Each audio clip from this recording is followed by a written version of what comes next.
CD's done. Welcome, everyone. Welcome! 21's mind spun in circles, and when he thought he could think no more, he, 21, tapped him on the shoulder. But this was not himself. It was some kind of alter ego. A sinister 21. A sinister 21. They fought. Welcome, everyone. Welcome, everyone. How's everybody doing today? I hope everyone's doing well. My camera is too bright because there's sunlight outside. It's getting kind of warm here. Welcome, everyone. I hope you're all excited. I hope you're all as excited for today as I am. Because boy, am I excited. I am very excited. Today, we are going to have a poll. 70 bits. Oh, boy. John Matrix found the new alert.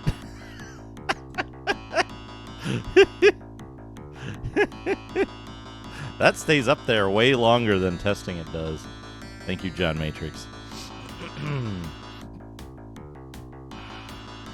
Getting to a point a little past where I am. Bill Bull, would you like your own copy of that alert? That's my plan. Ultimo, thank you for the 51 bits. I actually have to adjust that. Let me adjust that real quick. That one should be slightly shorter.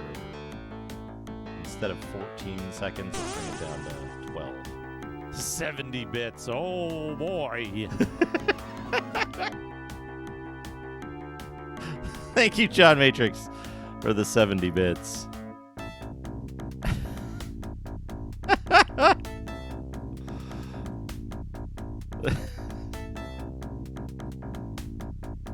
Yeah, hold on a second. I gotta... Ragadon, thank you for the little bit of Digimag. Hold on, I gotta help Bill Bull out with something. 70 bits, oh boy.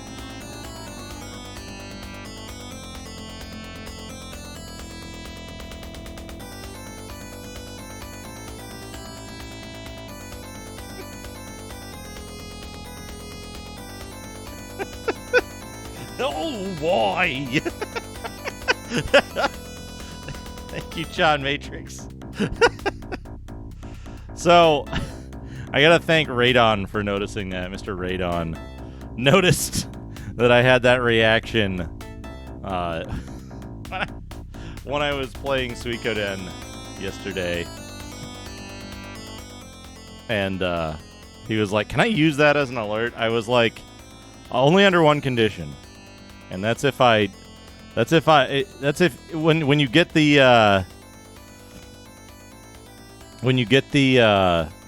audio and the video for it, share them with me so that I can have it too, and so that we can share it with everyone for an exactly 70-bit alert.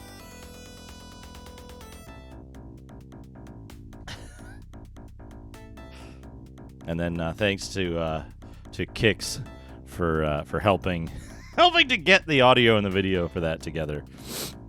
And I did a little bit of editing to line it up. Yeah, if anyone's interested in using that for an exactly 70-bit alert, don't announce it to anybody. Just put it there. Then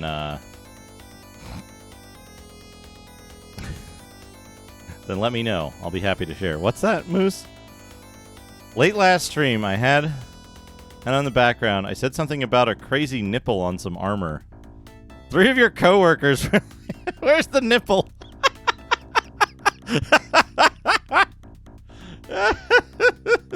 Hey, Sir Spamasub. Use that as your ringtone.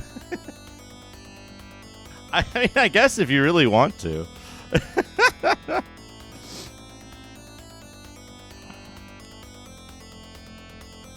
Yeah, it was the armor with the 70 bits. Oh boy. John Matrix. Thank you for the 70 bits.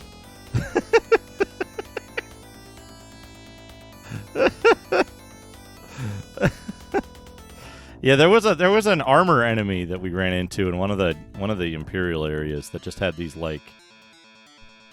giant spikes It should just be a default. The default Twitch alert. Oh, good luck, Reg. Good luck. I know Bivork was working on some type-in stuff, and boy, howdy, was that a task, a monumental task. All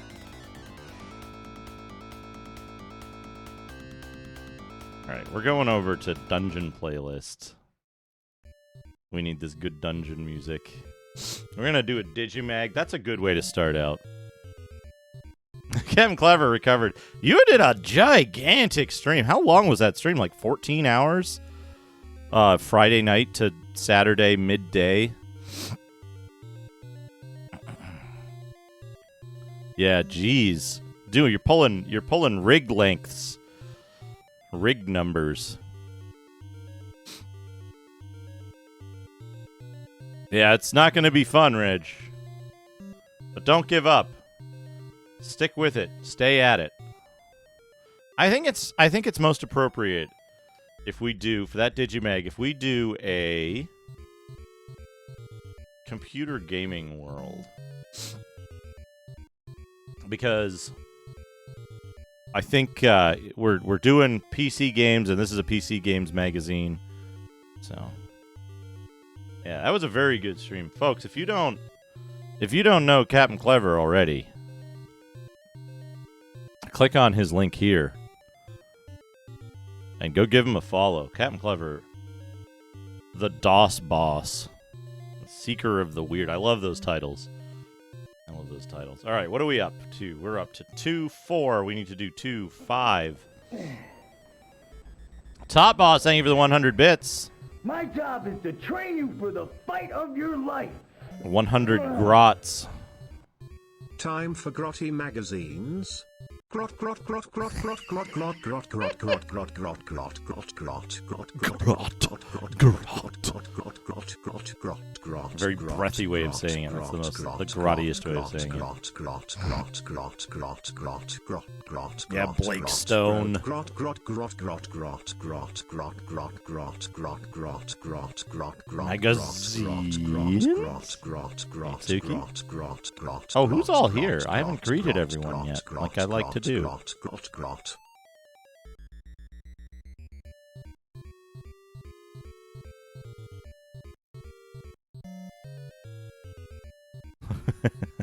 Thank you, Top Boss. Grot Boss.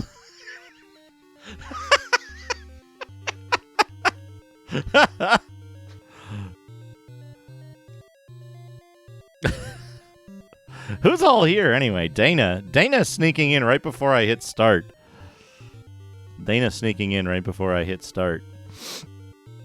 Nico Jazz, welcome. Esports are for losers.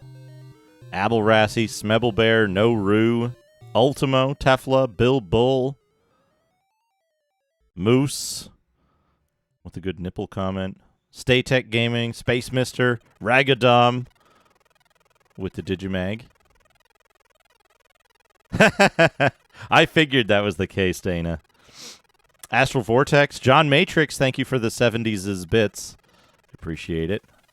Ultimo, thank you for the 51 bits. Bill Bull is here. Dana, by the way, Dana is curated the poll that resulted in Suikoden for the Saturday game. So that's pretty good. Who else is here? Basehole is here. Bill Bull is here. Thumbtack, Sir Spamasum, R and Emily, Reg, Juanito. CapnClever, our curator for today, is here. Stream Elements, wait. Tot Boss, the Grot Boss. Gaius Terminus, I Beat. Man, Hash Ballantyne. Flora's Lava, Freeze Dried Glaceon. Everyone's saying hello. Akabidi. Hello. Akabidi wants Justin. We can do the Justin. Thank you for adjusting the TTS. There we go. You got it. Shio. Headwound Yoda. Baxter Crook.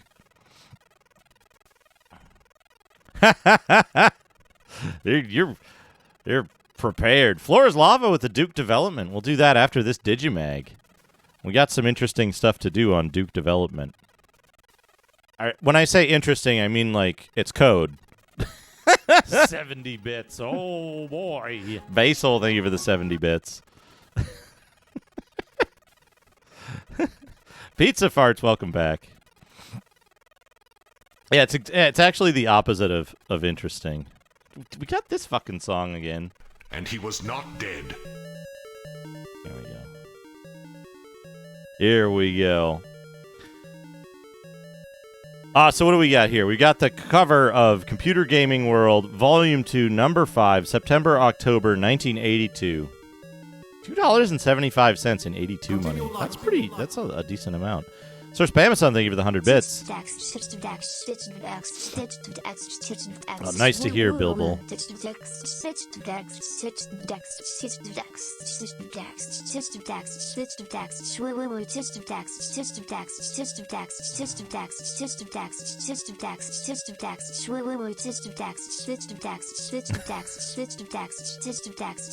John Matrix, thank you for the 100 bits.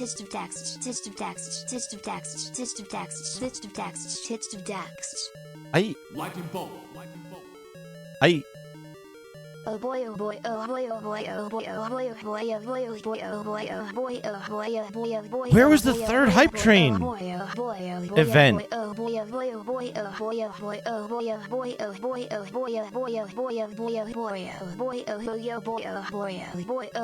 John Matrix, thank you for the 100 oh boys. John Matrix, thank you for the 70 bits. Akabidi, thank you for the 70 bits. Akabidi, thank you for the 100 bits.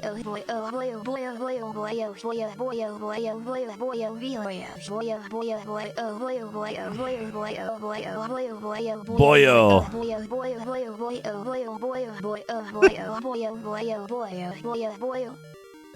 Do not detach. 70 bits. Oh boy. Floor is lava. Holy shit. I missed something here. Floor is lava gifting 5 subs. Top boss with 100 bits. Holy shit. Staytech Gaming, Racing the Beam, Gabura, oh, Vinot, and Omega's Innocence. Omega's Innocence. Enjoy your gift subs. Oh, man. That's level 2 completed already. No. Level 2 at 99%. Somehow. It was foredoomed to failure. For you could crouch blindly while a legion of croaking, baying entities of unknown source blocked the noisomely path, scarcely more than 100 yards Holy away. Shit! Jesus! Akabidi! Scam train. Well, I guess that's probably... If anybody wants those tier 5 emotes, we're probably at tier 5 now. Holy shit, 20!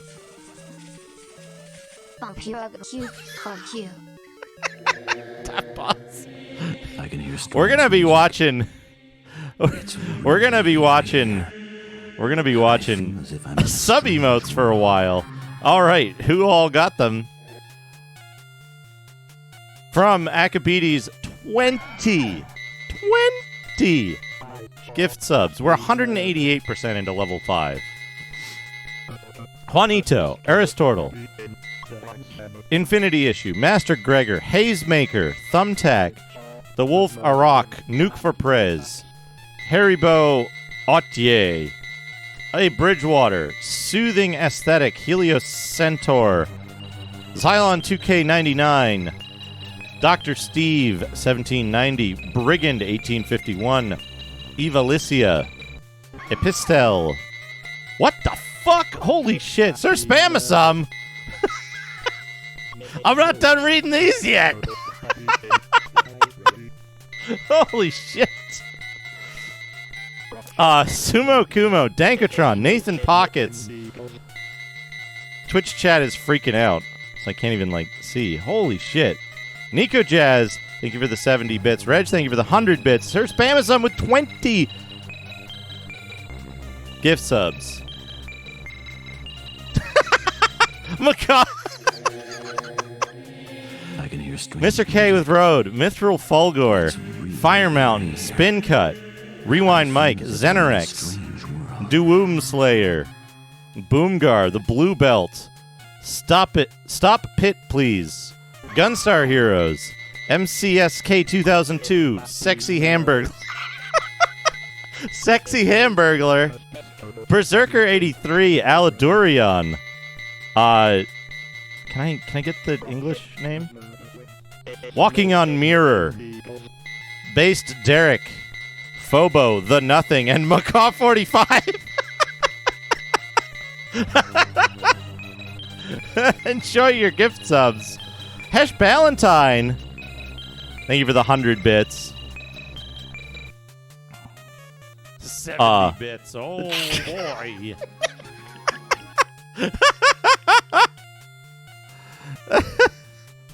IB, thank you for the 100 brules. Ultimo, thank you for the 100 bits. Akabidi, thank you for the 100 bits. Akabidi with 5 more gift subs. Strange music. Soviet 5 Low, Graticus, Royal Blue Wizard, Spooks 44, Zesty Moon.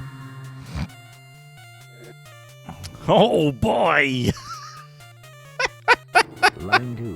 Holy shit! 636% level 5 hype train. Billy Bob's doing Duco again. It's an eerie, unsettled evening on the I seem to have missed some chat here because I've been reading gift sub names for 20 minutes. Top Boss, thank you for the 100 bits.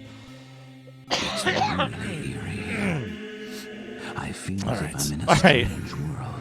Basil with one more week of work left. Sweet, glorious freedom. I'm looking forward to that, Bill. I can hear strange music.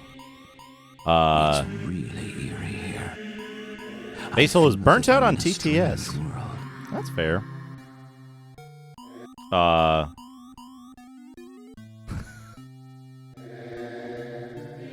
Who else? Who else is here?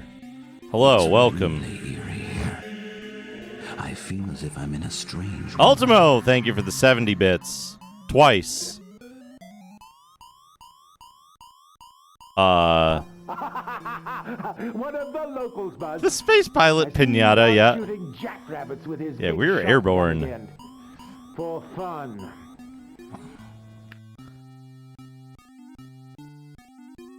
Man, so many murders. Hazemaker, thank you for the 100 bits.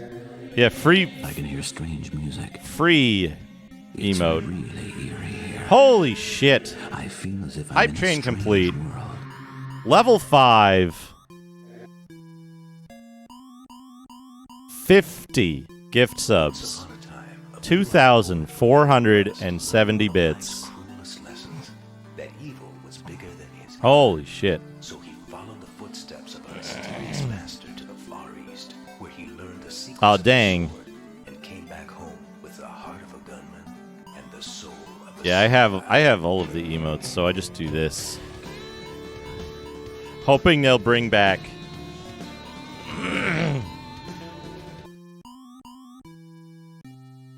That doesn't show for yeah, maybe it requires some like page reload or something. They've been doing some weird stuff with emotes and FFZ and BTTV recently. That is a hell of a choo-choo train. John Matrix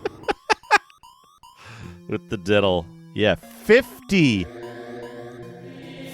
subs. 2,470 bits. Incredible. Thank you so much, everybody. That's tremendous. That is tremendous. Once upon a time, Whew. a black boy from the Old West learned one of life's cruelest lessons. That evil I can buy the good pizza rolls now.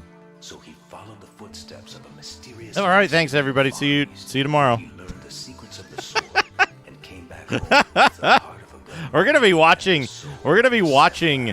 sub alerts for like probably how deep are we right now? It hasn't been the macaw sub yet, right? One of the locals, Buzz. Like your Steve 1790. Let's see. Big shotgun again. For fun.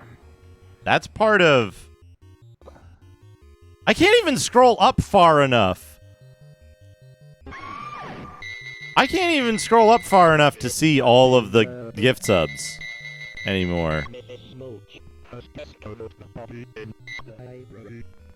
So where are we? It should be Brigand, right?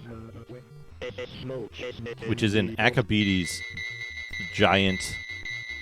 giant pile of subs.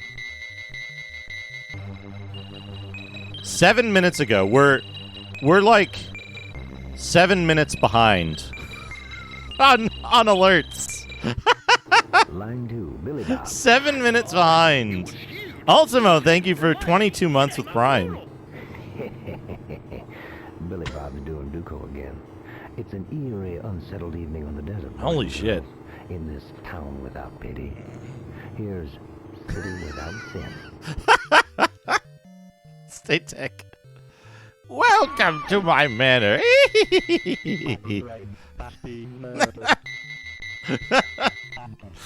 What if I did that? What if I personally did that every time?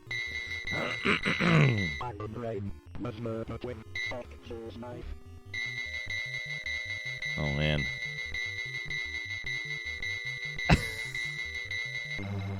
Terrible distraction. You waiting for Horrible Sandwich Man to come up? Baby Stooges. Once upon a time, This is a very good scan. Conquest learned one of life's cruelest lessons, that evil was bigger than his gun. So he followed the footsteps of a mysterious master to the Far East, where he learned the secrets Oh, man. of the sword. This is what we've got on this channel. The retro maintenance access. Of a samurai.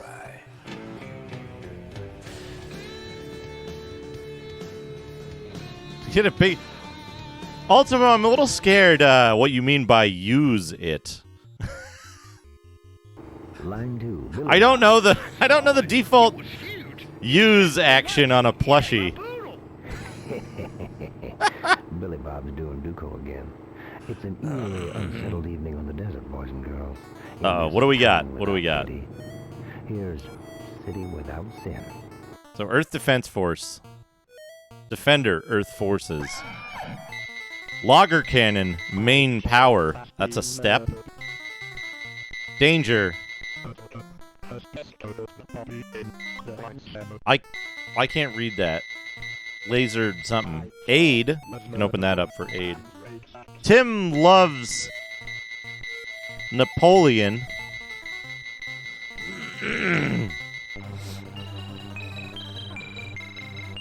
Keep clear. Danger. Turbo intake. I can hear strange music. It's really No step.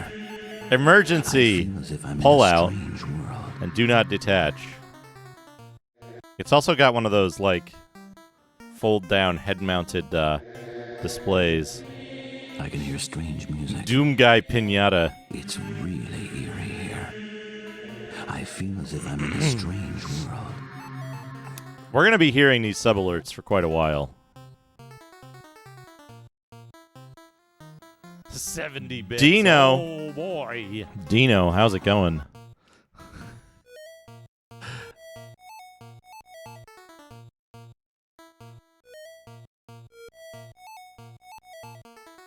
Future beer dispenser hat. Ain't going for that meme.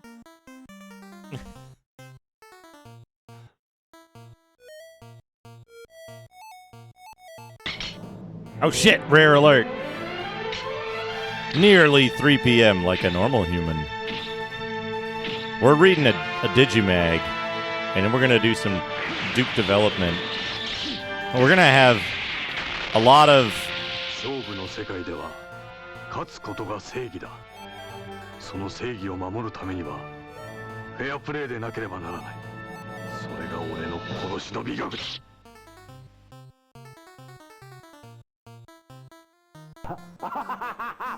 no step as if you're walking on a flight control. Fairing should have ribs. Conceivable that fillet fairing is solely formed. I see, I see. Gotcha, gotcha. Once upon a time, He was an assassin trying to trying to trick Violent Spirit, Top Gunner. We have the line is rapid fire. The game is Citron Masters. And the soul of a samurai.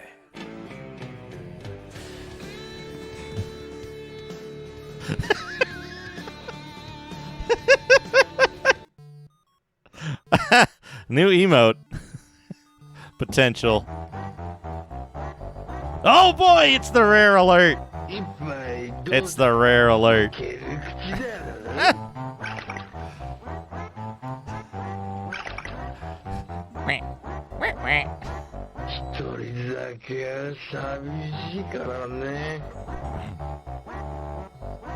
There's something very strange about this game, about this alert.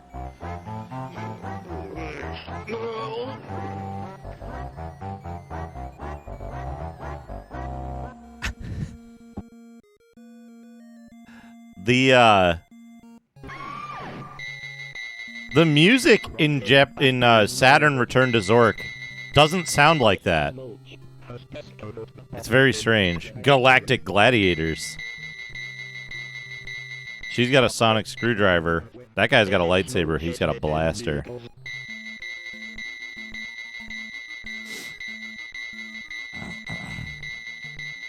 Swiss. I thought that said skulls at first. The cosmic balance. I can hear strange His two ships shooting lasers at each other. It's really eerie here. I feel as if I'm in a strange world. 3DO version. Suiskoden. Oh man, what do we got? Labyrinthine. Software piracy, the slaying of a Hydra. They've killed it. They've killed software piracy. They slayed it. Mission 5 complete. A review of Star Blazer. Star Wars meets Galactic Gladiators. Heroic fantasy. Atari, exploiting the human connection. The Guadalcanal campaign. Galactic Gladiators, again. Robot War Tournament. Road to Gettysburg. Get on the bandwagon. Computer gaming by cable. Oh, man. Citron Masters. The View from a Playtester. Starship Commander, new scenarios for Invasion Orion. Reader comments. Comments on the RID cards. Inside the industry, what do we got here? I can hear strange Ghost music. Hunter, Rear Guard. It's really eerie here. Choplifter. I feel as if I'm in a strange world. Canyon Climber, APX, Eastern Front. Empire of the Overmind. K-Razy Shootout. Raster Blaster. I can hear strange music. Zork 1, Temple of Apshai. Really eerie. Wizard and the Princess by Sierra Online. Wizardry. Strange world. Castle Wolfenstein. App Venture to Atlantis. Top 30 sellers. 30. So top sellers. 35,000. K-Razy Shootout. It's really Zork 1. here. I feel as if I'm in a strange world.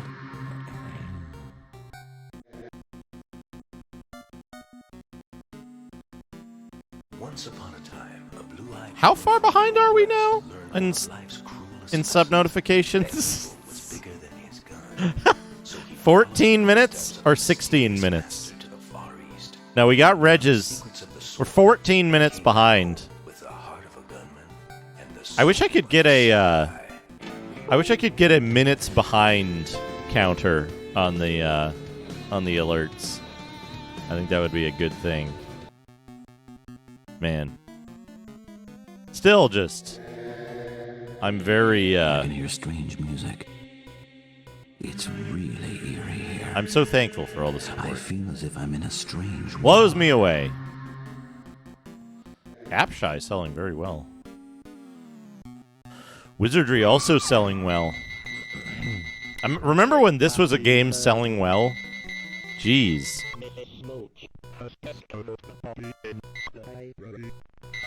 Bez off. High-res computer golf. Boop, boop, boop, boop, boop, boop. Computer gin rummy.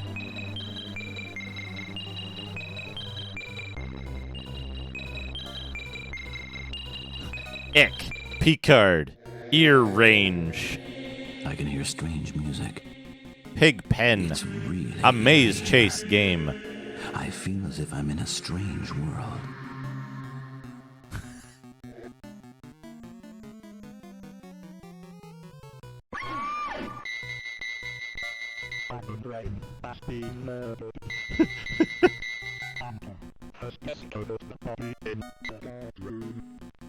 A maze chase game in which from 1 to 8 pigs, you pick the number, attempt to slaughter you with their tusks. The more pigs you choose to oppose, the higher your potential score.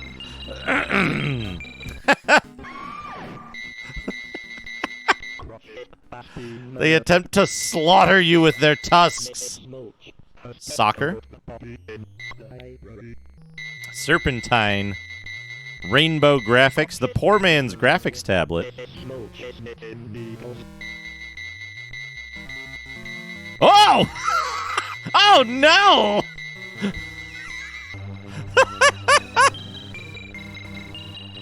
Oh no!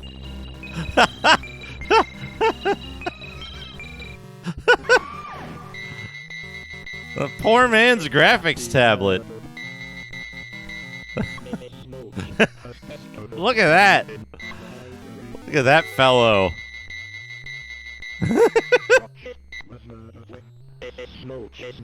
He's clicking his heels together because he likes the poor man's graphics tablet. VC.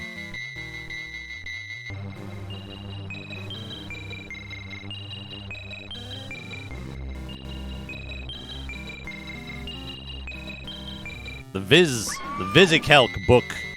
Sounds very fun. The Visicalc book. Alibi. Mathematical recreations for the programmable calculator. Falcons. Milk Walker.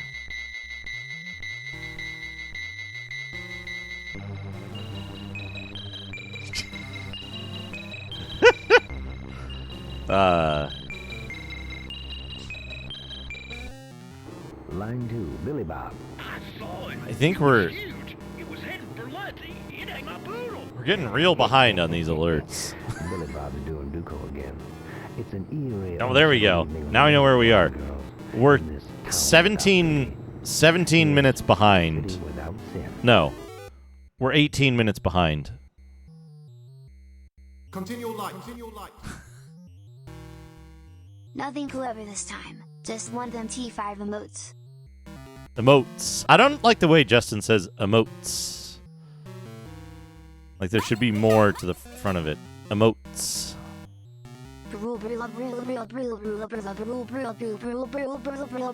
Renaissance and amok. Barul.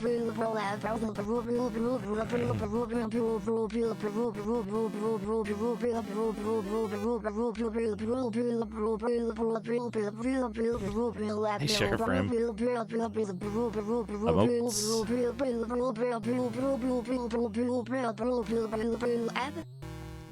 Bruleb? Hype train of 555555555555555. Phi. 55555. Moose. My job is to train you for the fight of your life. That's good. And yet I saw them in a limitless stream, flopping, hopping, croaking, bleeding, surging inhumanly through the spectral moonlight in a grotesque, malignant saraband of fantastic nightmare. I don't like Justin's flopping. That's not a good one. That's not a good word for Justin to say. Flopping. We got Starcross, Zork 3, Traveler. Oh. Oh, no. Oh, no. Oh, no. Did this ever come out?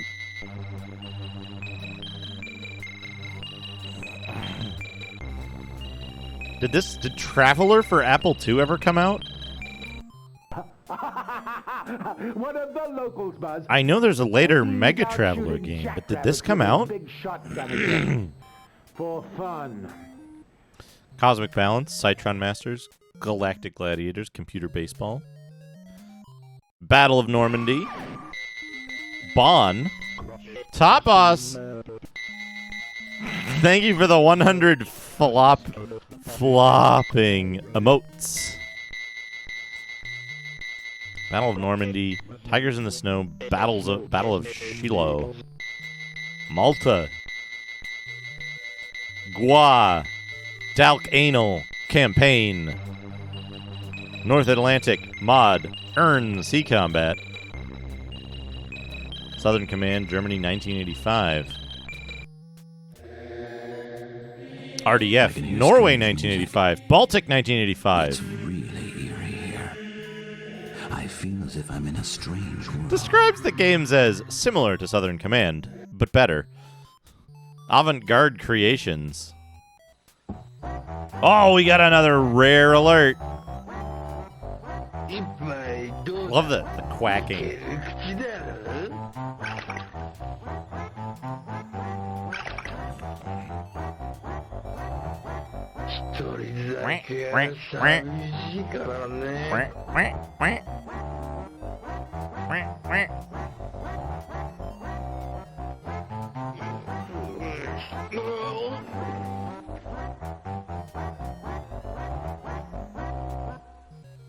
Yeah, quacks are generally good sounds. 70-bit Subo Wiry 70-bit Subo Wiry 70-bit Subo Wiry 70-bit Subo Wiry 70-bit Subo Wiry 70-bit Subo Wiry 70-bit Subo Wiry 70-bit Subo Wiry 70-bit Subo Wiry 70-bit Subo Wiry. Oh, why are we? 70 bits. Oh, boy.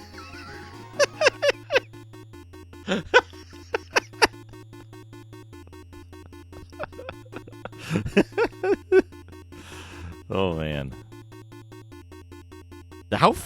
Okay, are we catching up yet? 70 bits. Oh, boy. I can't tell. I have like 4 of these. The next one might be Hazemaker.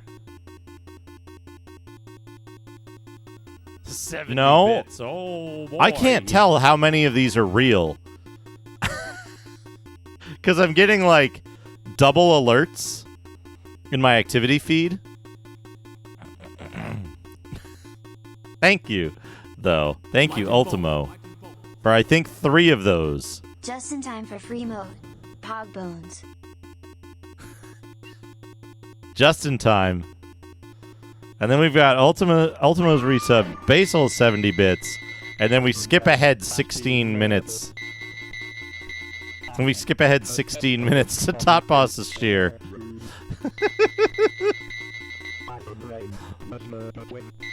The arcade machine, Tam.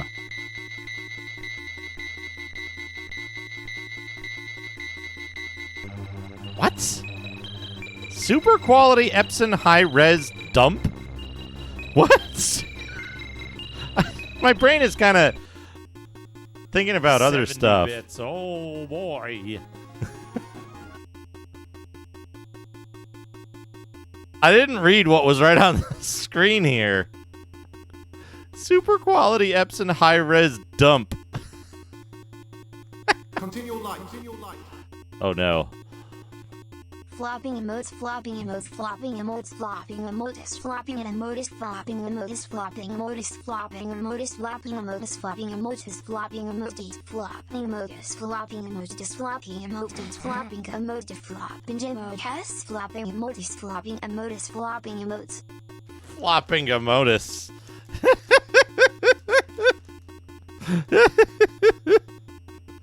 Almacia, thank you for adjusting the TTS.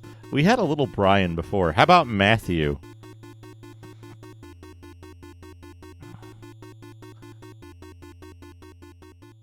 you, Almacia, for adjusting the TTS. What do we have here? Lovers or strangers? King Cribbage, Star Traders.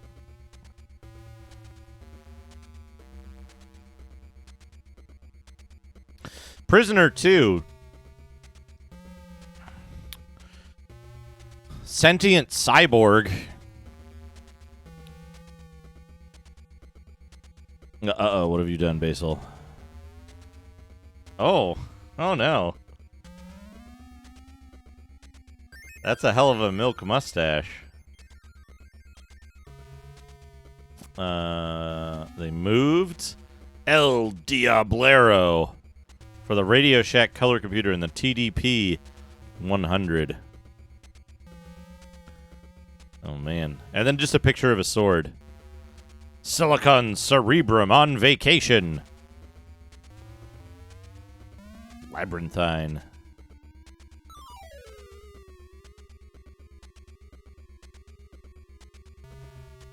Select a port. The joystick. Look at this fucking joystick while I get myself some nuts.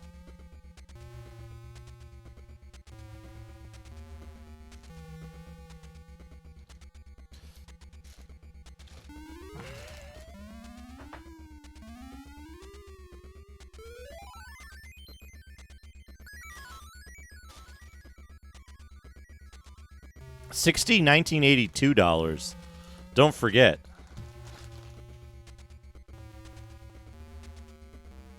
This is $1982. Which, you know, the way inflation and wages have changed, it's like, I guess it's kind of the same thing now.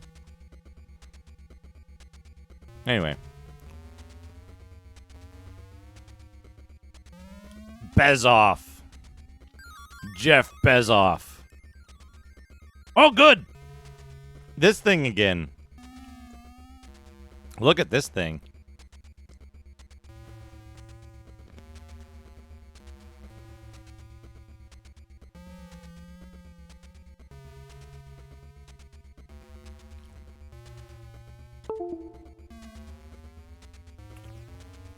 Oh, man.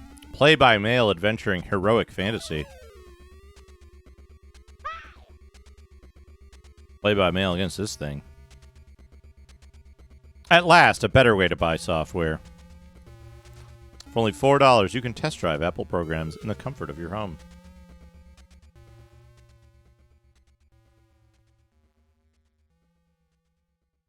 These are probably just pirated software piracy, the slaying of a Hydra. Oh, man. They sure slayed that Hydra. Mission 5 complete. Star Blazer review.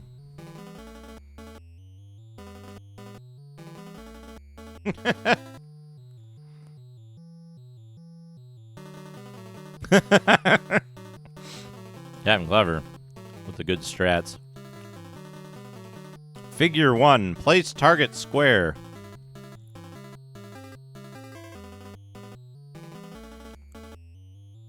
Securing a rebel ship. Heroic fantasy, an interactive role-playing game. Oh, man.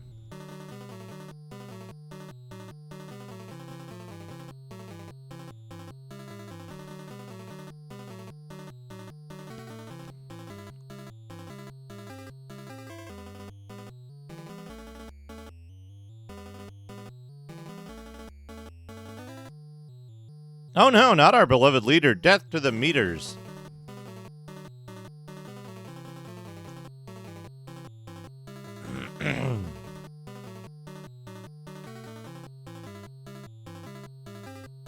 Phew, that room is crowded.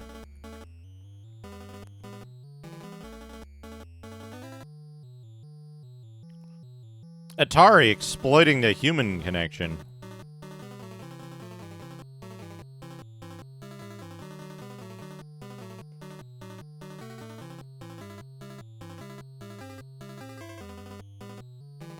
Oh, man. Your ideal game doesn't work.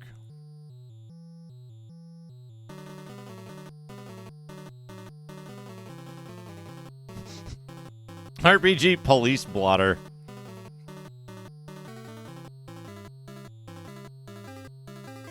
Oh man.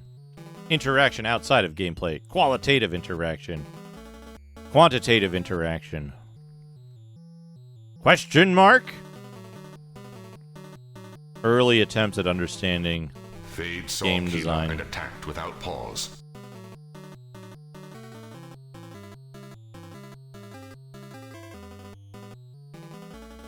Review and notes.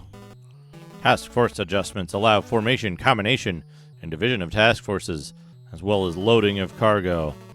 Training of carrier pilots, checking for reinforcements, an air group display, a map display, list of sunk ships, and their victory point totals. It's troop status check. Movement on the screen is based on a division of a task force speed by 2.5 knots for every movement point, with a minimum movement of 3. Oh man, at level 2, Japanese pull off naval blitzkriegs. The wrong moments! Oh man. Air operations. This is a complicated game. Good review to, good review to show off all the complexities of this complicated game and campaign. Yeah, war games were a big deal at this time in PC gaming history in the U.S.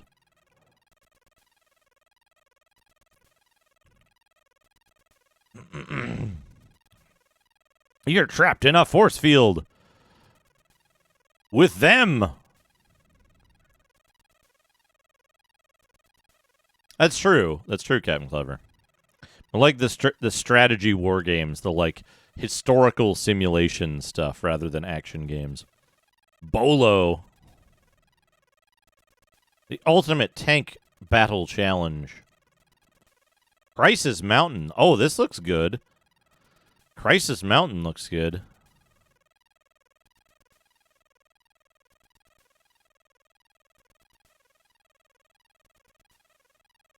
These platforms have like numbers on them and there's lava. Time is running out. Galactic Gladiators, the cure for the common cube.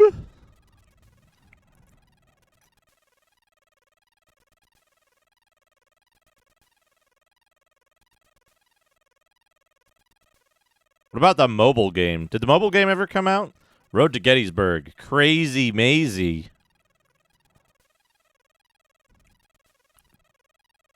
Chases on, and you're it. Look at these cool cars. This is what the cars of the future would look like. The Geostorm. Anyway. Oh. It makes all other card games seem boring. Computer Gin Rummy. This is your face when you play Computer Gin Rummy.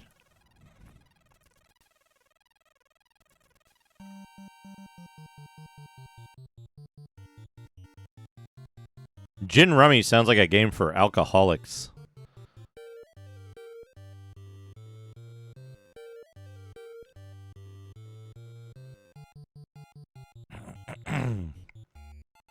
Makes all other card games seem boring. You hear that, Pokemon? You hear that, Yu-Gi-Oh? You hear that, Magic the Gathering? Computer Gin Rummy.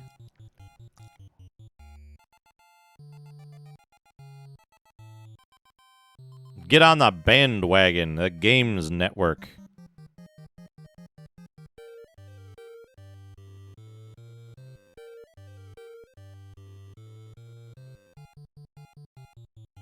There he is. The Director of Program Acquisitions.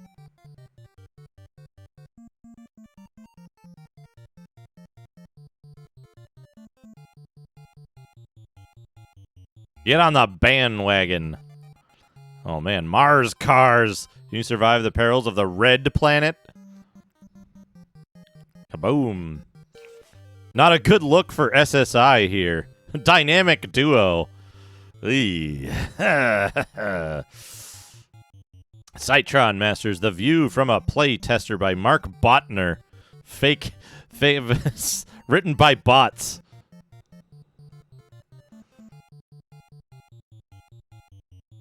Written by bots. The Demon's Forge. Okay, so the guy... You reckon this is the bad guy? With the incredibly detailed foot?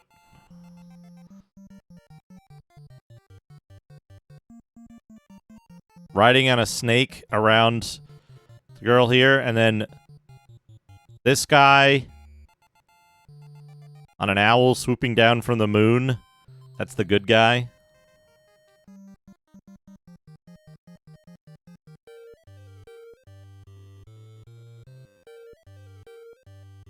The Demon's Forge. Oh, I can't wait, Bilbo.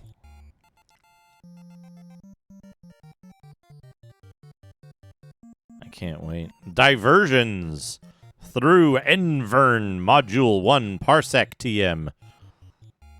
Oh, man. Look at that.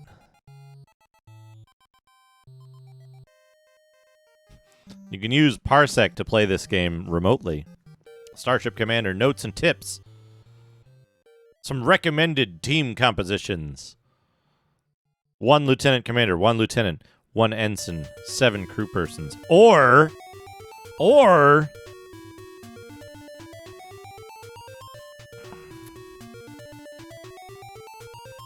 man, real-world gaming. Game system definition.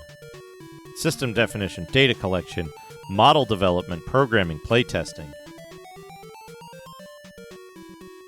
New scenarios for Invasion Orion. Oh man, thousands of Apple compatibles are gathering in San Francisco. Watch out. What could they want? What could it mean? Firebug. It's an arcade game for Apple II. Author Silas Warner. The Demon's Forge. Here it is. This is the old armory. A skinny man goes running by. Sounds like my armory. And by Brian Fargo. Epoch. Battletrek Cannonball Blitz. Reader comments. Price, copy protection, lack of imagination, graphics, artwork, computers, power not used, not enough, other problems. Rates go up in October. All right, what do we got here? Trek from page 42. Piracy. Mission. Heroic. Treachery. Gladiators. Utilities. Hints on tactics. Citron. all the games, all the articles like wrap up in the last few pages. They like start all their articles and then they don't finish them until the back of the magazine. Oh man. What computer system do you own? Apple, Atari, TRS-80, PET, IBM, Other, Specify. Home video games, coin-op games, board war games, role-playing games such as D&D, sci-fi board games, miniatures, classic games, chess, backgammon, etc. PET was Commodore, right?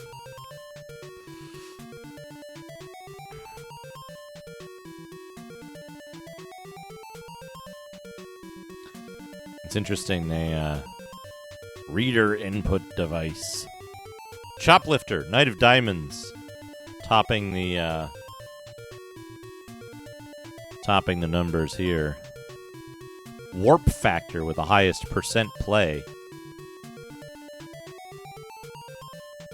followed by Apshai and Choplifter. Chicken getting a top 20 finish. Chicken. Top 10.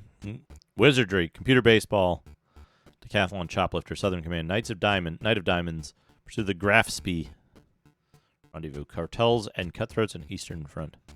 Starship Commander, Shootout at the OK Galaxy, Drav Pokeb,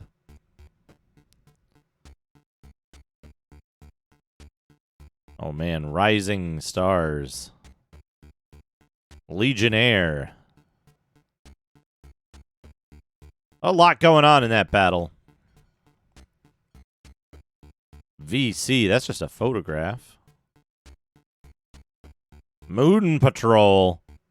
I remember Moon Patrol. They had a Moon Patrol cabinet at like a Chinese restaurant in my hometown. I remember playing that growing up, like waiting to be seated. Telengard. Andromeda Conquest. Avalon Hill Microcomputer Games.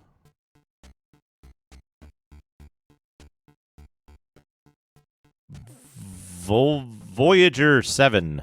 Empire of the Overmind.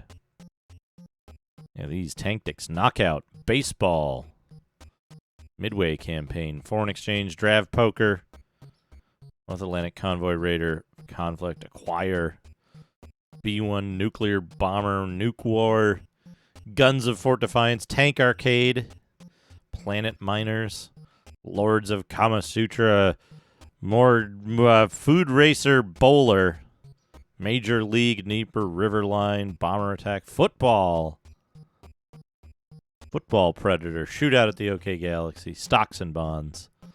There's so many games.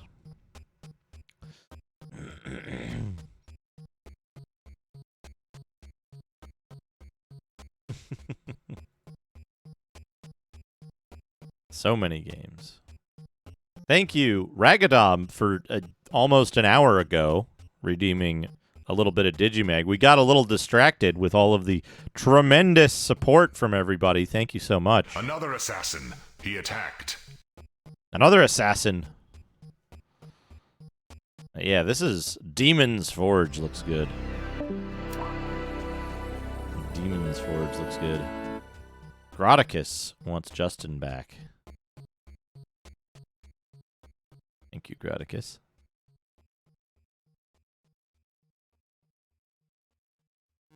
All right. Floor is lava with a Duke development. So, Duke development. I got to be careful about this, actually. Hold on a second.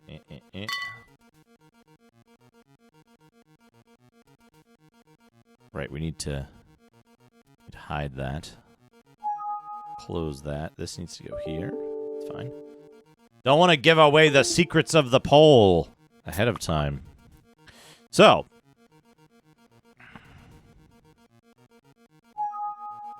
Duke development. This is where we kind of left off. So the big thing here is that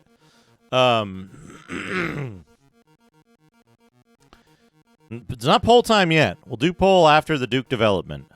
So the way that I was thinking to do this, I have a problem that I need to solve, which is, well, I have two problems, right?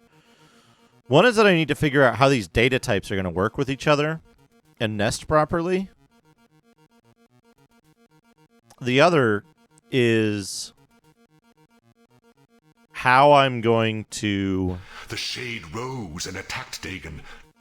Turn them into video game code data, right? So I need to probably, and if any of you in the audience today are good programmers,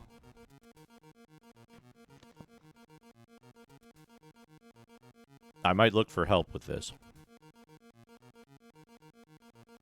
Because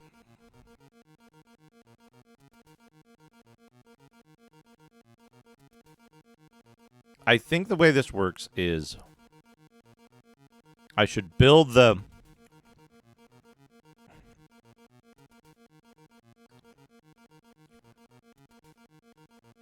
in the same way that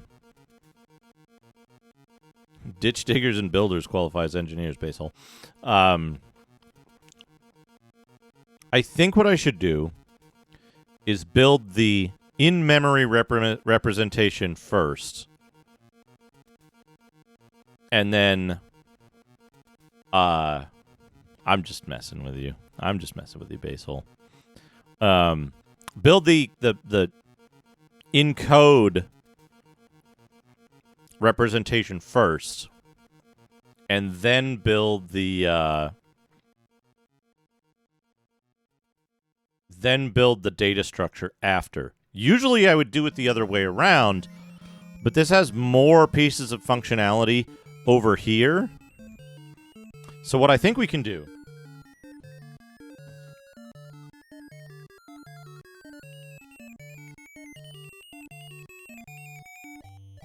not if I don't have paper, I can't. We can do it here, though. What I think I should do is start documenting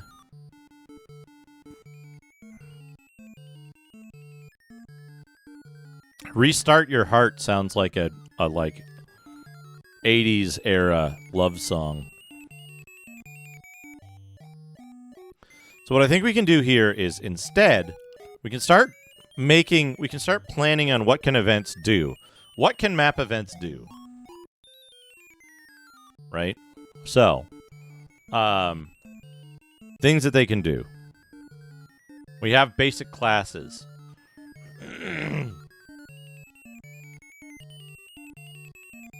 If decide read data.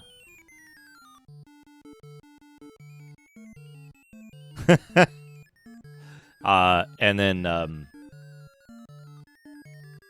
change data. And then what else can they do? Can they do anything else? I don't think they can. So, if evaluates an input, and if the input is true, performs a follow-up action.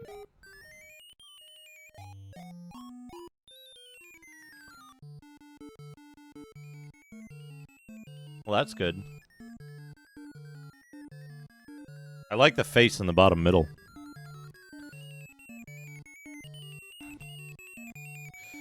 Decide asks the player for input and proceeds on one of multiple paths. Right? Read data accesses data from elsewhere.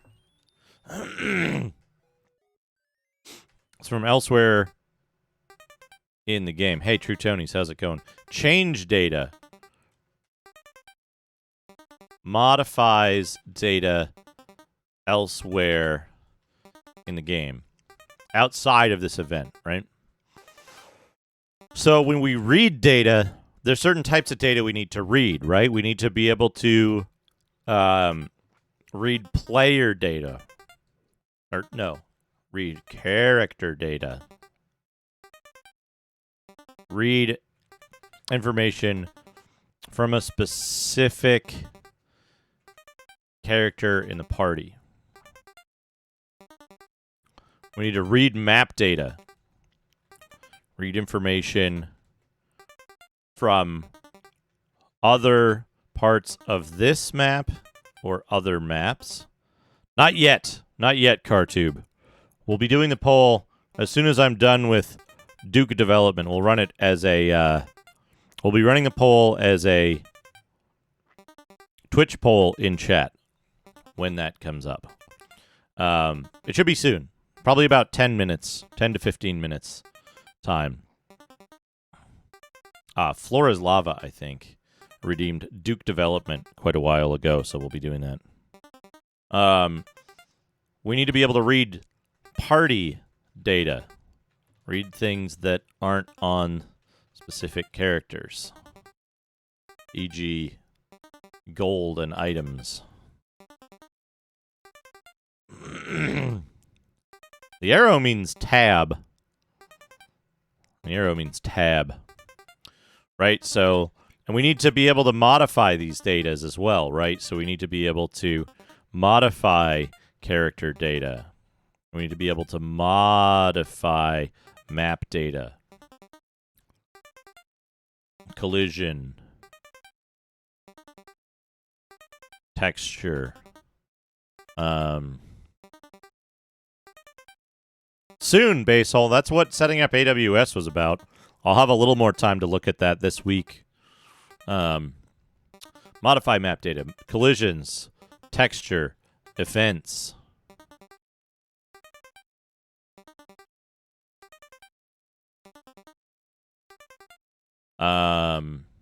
We need to modify party data. Give items. Add gold. Etc. So I have to set up I had to set up AWS. That was my test to make sure it was working. I had to set up AWS credentials so that I can access Amazon Poly directly. And then I need to have a functioning, locally run chatbot to be able to interact with chat and provide an answer when a request is made. So this requires read data in most circumstances. Right? This requires read data in most circumstances. In most circumstances, but less than if. So, there's a couple of questions here, right? In terms of game design, we have questions, right? Well, that's if you use the neural voice. That's why it doesn't for Dooley, is because it's the neural voice, but there might be other ways to mess with the neural voice. Who knows? So,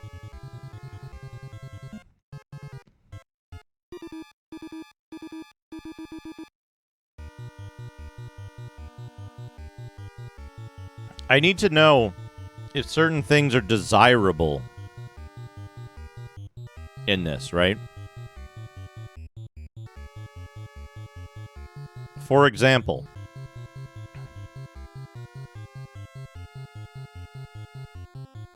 the way that Wizardry worked, Wizardry 1, the way that it worked, is it would permanently write data to the disk. Which is why you were supposed to copy your scenario disk. So, the way it did that meant that it would write to the disk, and then it would read back that data. So, like, certain objects you can't get from the dungeon in most commercial or in most preserved copies, because, like, somebody picked up this item, it's no longer there. How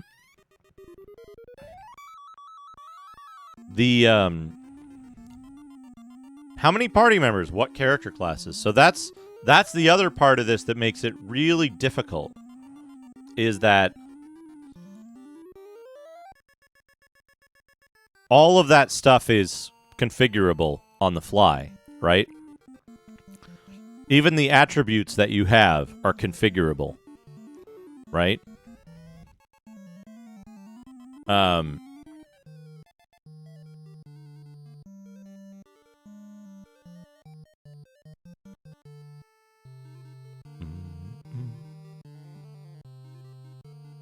So since all of that is user defined or is scenario defined, right?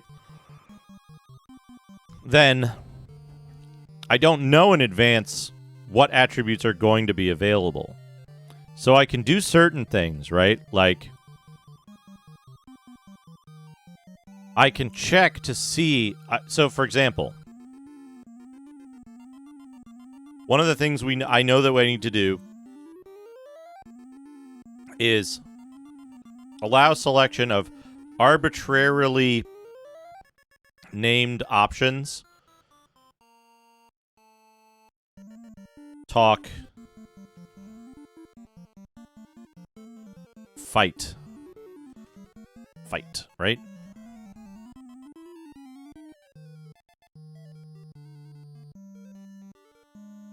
Not exactly, Annalisian. I'm implementing... I know that I must implement what I call a data language, right? So a data language is something that allows me to...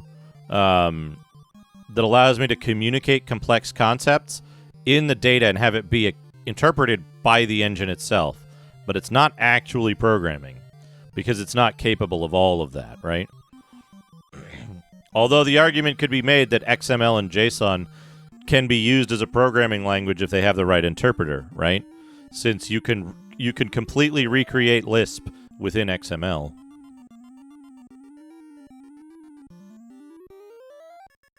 It's a bit more constrained than a scripting language, but yeah, it's sort of like that, right?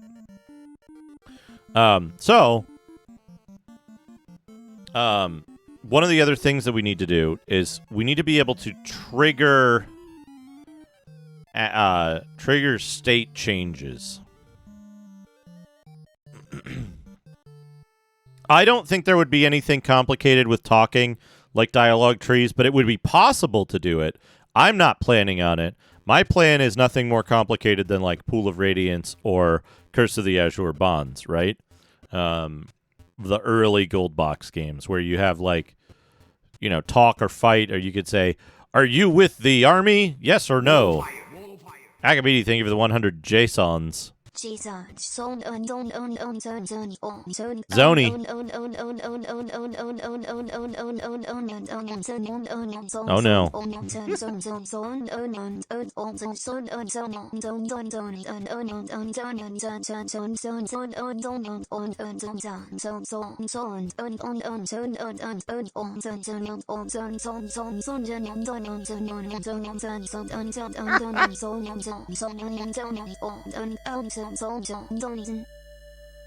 70 bits. Oh boy. Basil, thank you for the 70 bits.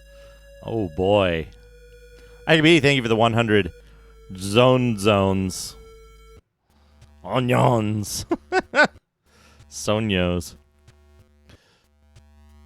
So trigger state changes, e.g. start She drew her sword combat. and attacked. Teleport player directly to town. Party. So one of the things that I think I need to do, because a lot of this code isn't written yet, right, in the engine. So I need to the data file itself, the capabilities of the data file will determine what code I write in order to support the actions that I need in the data file. So that's the point that we're at in terms of building up this part of it. I need to know what I need. I need to know what I plan to be able to do so that I can write code that can do that, so I can then generate a data file format that maps to that code. Does that make sense? To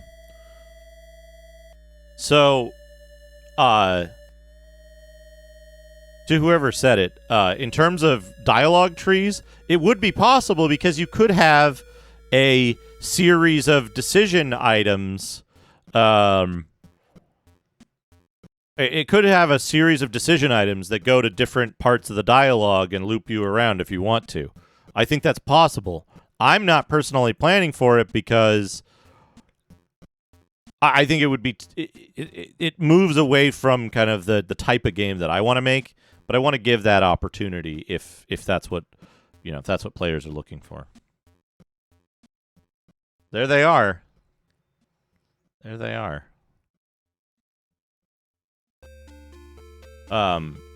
So some of this stuff, right, like, I have to think about this kind of hard because it's like, do I need to be able to search the party for something, right? Do I need an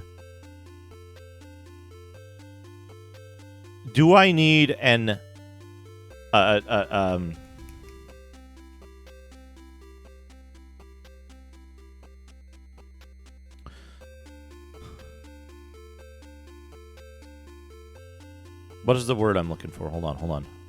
I'm thinking.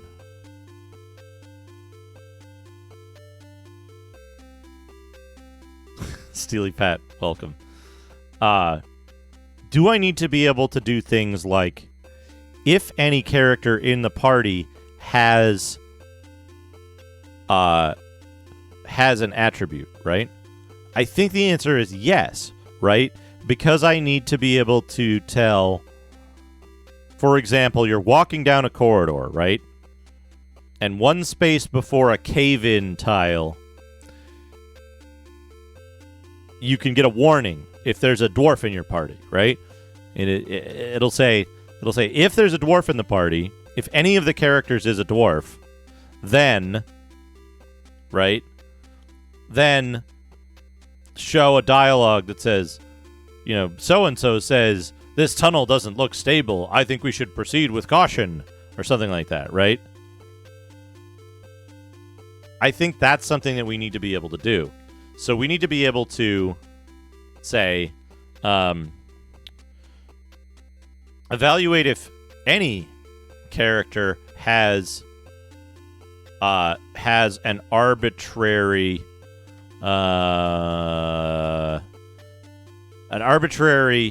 attribute, not attribute because attribute's a reserved word, has an arbitrary piece of data, attribute, species, class, skill, right?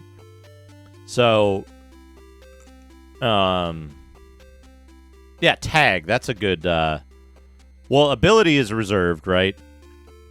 A skill is a passive thing that you have. An ability is a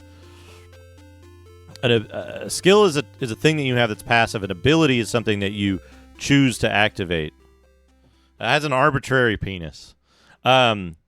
So characteristic, yeah, that's. Thank you, Moose. That is the correct word. Characteristic, an arbitrary characteristic. Attributes, attribute, species, class, skill, whatever. And so that there are certain fixed lines of division, right? Which is, so for example, species, class, and skill always exist, right? They're part of the engine. You're never gonna. You could make it so that every object in the game has the same species and hide species, but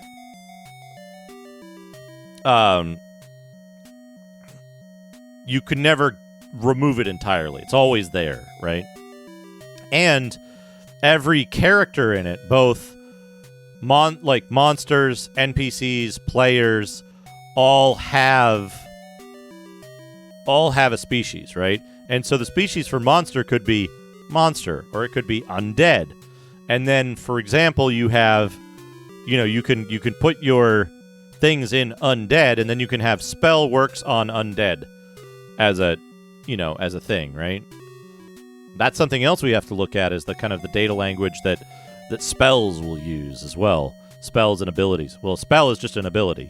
So, an ability is something that's active, that does something actively, whereas a skill is just it can either be used as a checkpoint for something, is your thievery skill high enough, or it can be used as a basis for something.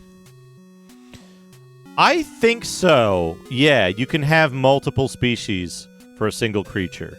And so, as part of that, I think it would also, like, you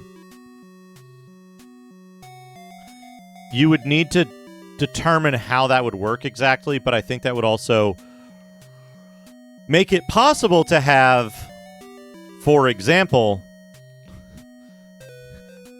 half elf, half dwarf. Instead of, you know, half elf always means half human, right? So, I like the idea of arbitrary half and half player species. Right? Elf. Basil. Elf.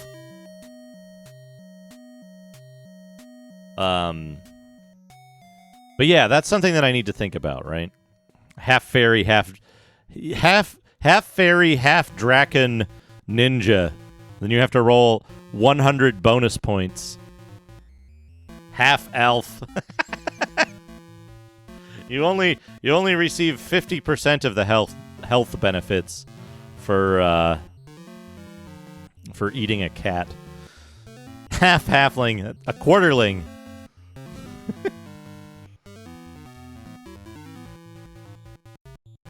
Anyway, so we need to think about this. I think this is the next thing that needs to be, like, really clearly defined, is what can map events do? What do they need to do, right? And so decide allows selection of arbitrarily named options, and also it also needs to allow selection of a character to perform an action, right?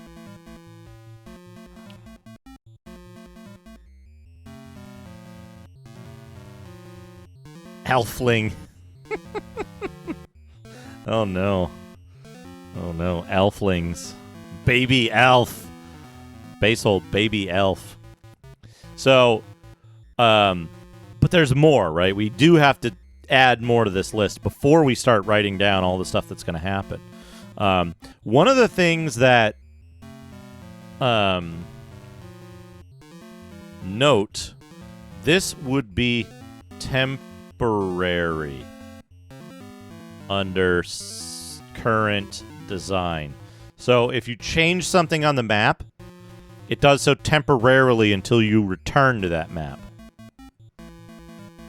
Right? So, yeah, half dwarf, half orc, dork.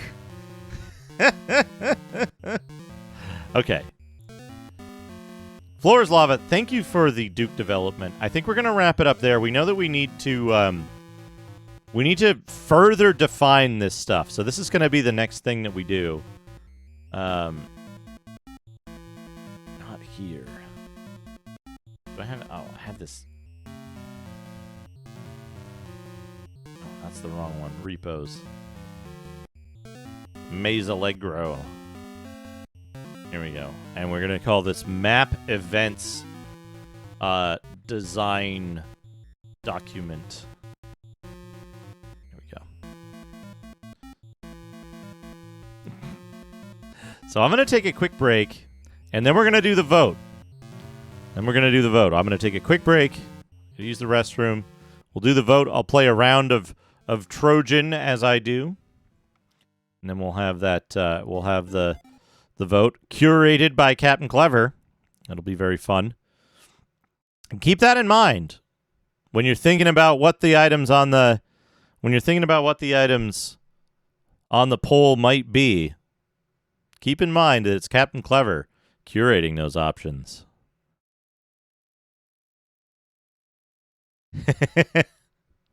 Anyway, I'll be right back, and then we'll run the poll.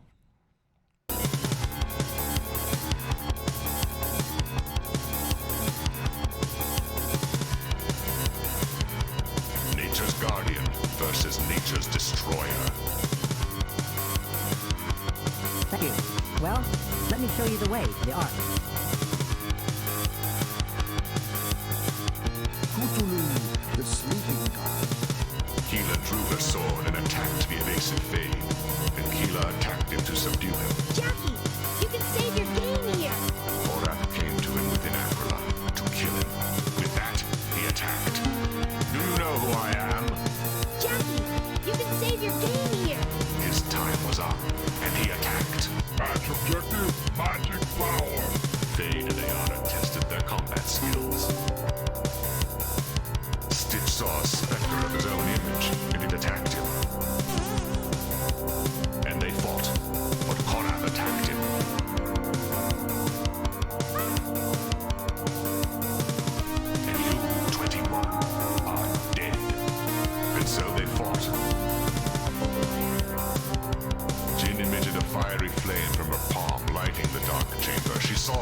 no longer covered in darkness, she hissed that there was no escaping, and she attacked. Away with you! Magnus offered no more cordial words and attacked, but realizing he had no escape, attacked, and fell upon him with violent rage. Jackie, you can save your game here! When a man wielding a mighty axe attacked, she attacked. They battled. He wanted justice. He found him within Aquila and attacked. This is how the world must have looked thousands of years ago. Enraged, Dagon attacked the wizard and found the foul Fade searching for something. Enraged, he attacked. Korath could sense powerful magic within Mongo, and wanting it, attacked him. Korath attacked. Magnus raged that he was the Axeman, and he was not dead. Damn demon fox! I am beset by the horror! He found himself engaged in battle with himself. He went berserk and attacked. Fade attacked Gila from the darkness. Enraged by Stitch's defiance, 21 charged. He attacked the demon. It is the Fade Blade! Enlil, the son of Anus and god of light. And so they practiced in combat. The Shade rose and attacked Dagon. Fade answered with assault. He found himself engaged in battle with himself. Gila was no errand girl and engaged Korath, and then charged to attack. They joined battle, but realizing he had no escape, attacked.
Welcome back, everyone. Welcome back.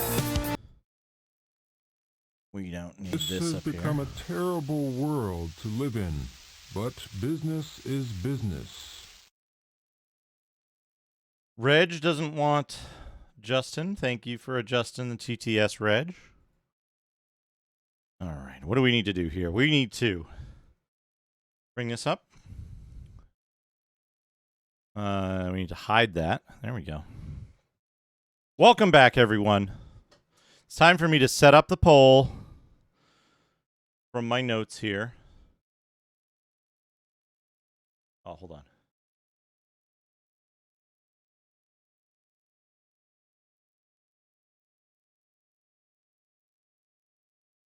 Okay, my magazine thing.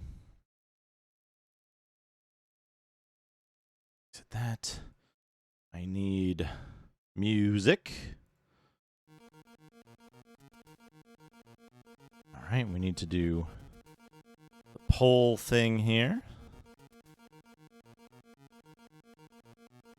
All right. Now, as usual, as usual, the poll will appear above chat once it's ready. Once I hit start poll, which will be in a few minutes. I got to set this up.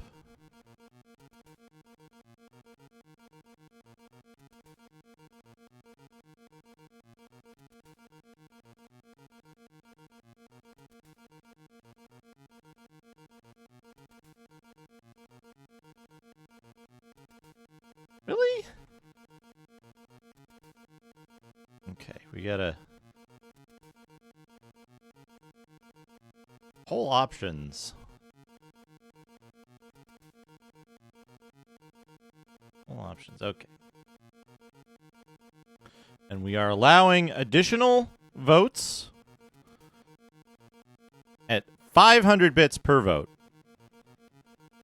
So, to summarize, you will have 10 minutes to get your vote in. You can purchase additional votes for 500 bits if you so desire. And remember, it's a PC game. It's going to definitely be a PC game. A game on some kind of personal computer. Number 2, remember... Wow, it's getting windy. Number 2, the poll has been curated by CapnClever. So if you know anything about CapnClever and his streams, you might have an idea what some of the poll options mean. And while the poll runs, I'm going to play a run of Trojan on NES. So none of the options, you're not gonna know exactly what you're voting for, but you should know. Vote with your heart, because I agreed with CapnClever on 3 games that I'm very excited to play. So if any one of these wins, I'll be happy. Duke always wins, is how I say it. We're gonna start the poll.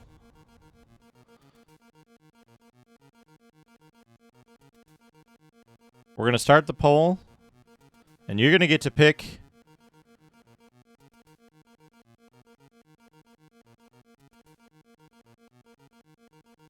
where do you start your adventure?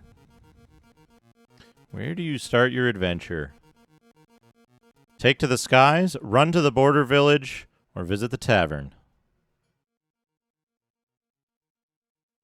There we go. Now let's get over to Trojan time.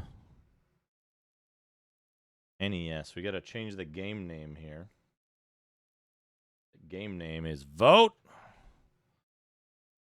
in the Poll.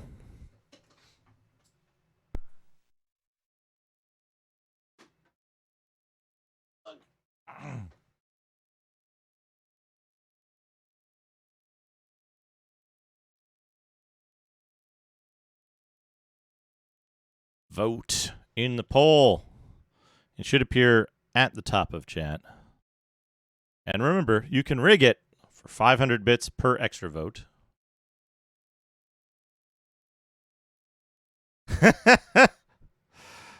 All 3 options, Beastmaster for Amiga.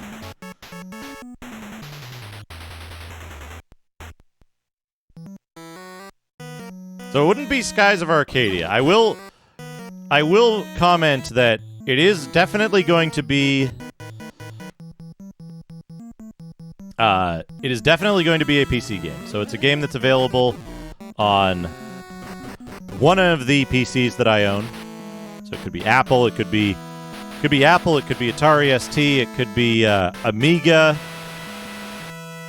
it could be Windows, it could be DOS.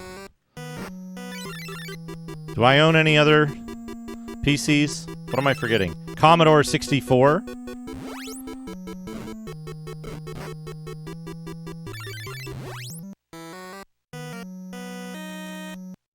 Because John Trojan is the only one to oppose the reign of Achilles.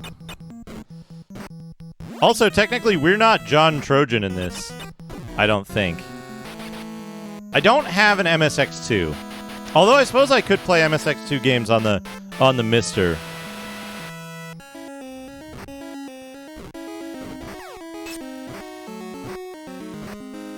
So that's the one criteria that I will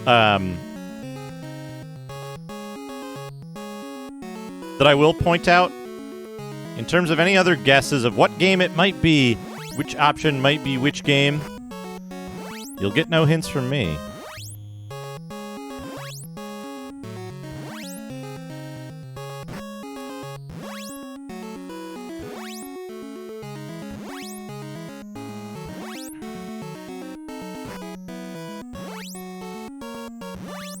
Pardon me while I get the worst execution on Armadillon I have ever had. Yeah, don't forget, vote in the poll. Buy an extra vote or two if you want. They are kind of expensive, but that's to, that's to keep the rigging down to those who are very dedicated about it.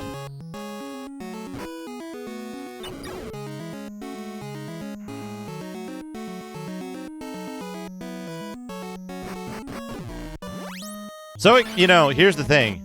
If I hadn't already streamed Skyrim to completion, it could be Skyrim. PC games includes all the way up to modern PC games. So do consider that. It could be... Fucking Jesus, I'm dying on this goddamn level. In a really stupid spot, too.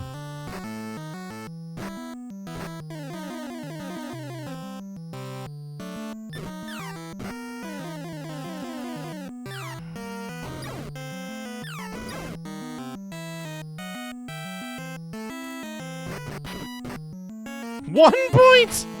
1 point!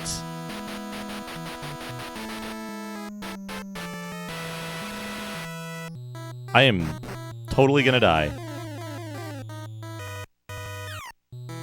Died! We're gonna restart that run.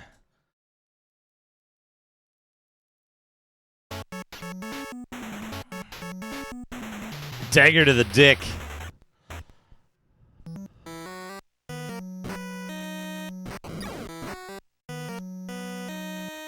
Oh, I was gonna say, there's one other thing, is that the format for games, it's not all RPGs.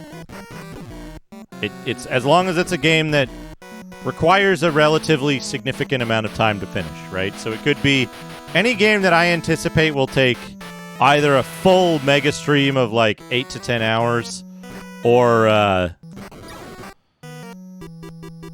game that will take multiple streams.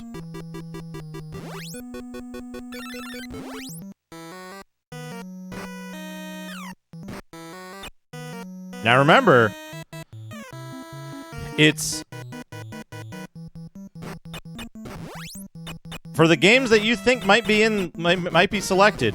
Remember that they're selected. The poll options are selected by CapnClever. CapnClever and I had a little chat. We decided on what the poll options should be named, which games they represent, and the general question. There are games that CapnClever would like to see me play, of course, and that he thinks would be a good fit for my stream.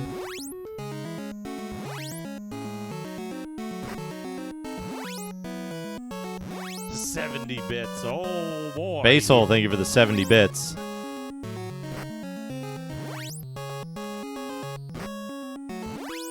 So that's the key thing, right? In line with the Duke always wins. In line with Duke always wins. Remember that it's games that I'm interested in playing too, right? So.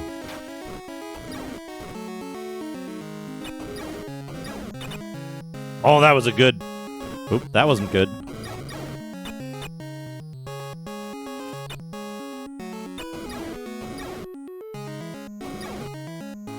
Oops. One frame short there.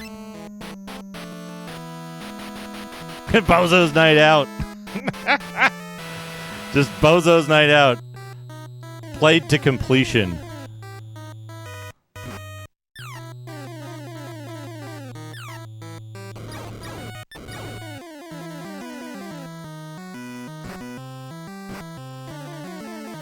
You can get an idea of the style that I put into the polls by and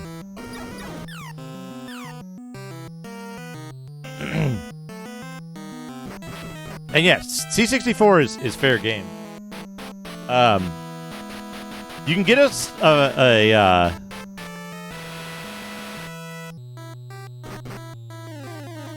you can get a fair idea of my style of presentation for the polls, based on previous polls, what the options have been. That's why I always reveal what the choices were and which ones didn't win, rather than keeping it a mystery.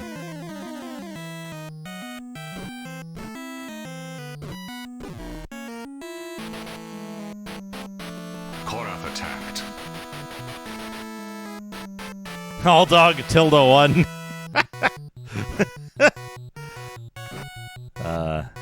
Up in the heavens. Oh, a hype train is close now, which has hidden the poll progress from me.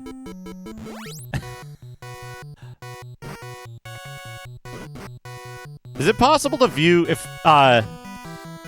CapnClever, if you can, when the poll concludes, if it's not already done so?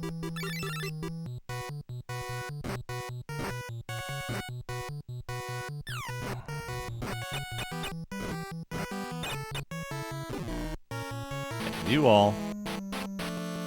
Love you all. What do you... Man, Twitch is fucked. You can view the poll, right? CapnClever, the results and whatnot, as a mod. If the poll concludes before I finish this run of Trojan, because I had to restart, can you grab a screenshot of the results when the poll concludes? I can't see it because the hype train is close alert, is preventing it from displaying. Thank you. And then just, like, Discord it to me or whatever. Either way is fine.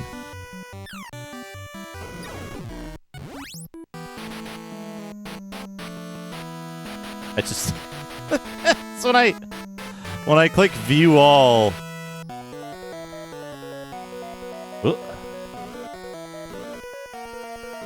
When I click view all, it just deletes it. It deletes the thing. No, it just closes it when I click view all. Haze. Why haven't I made you a mod yet, Haze?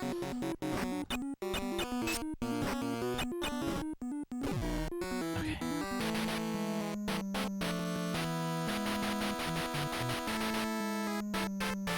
Okay, there we go. Take to the Skies won by 42%. Close.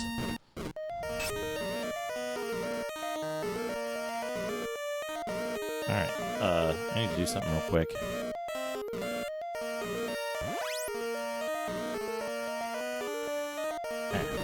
Oh, stop that.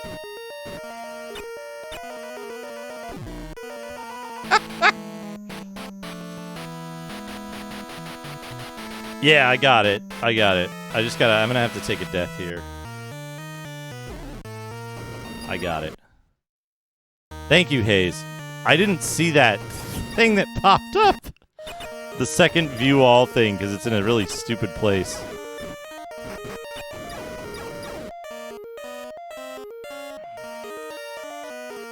Yes! Yes. I'll do that in just a minute. Let me finish this Trojan run.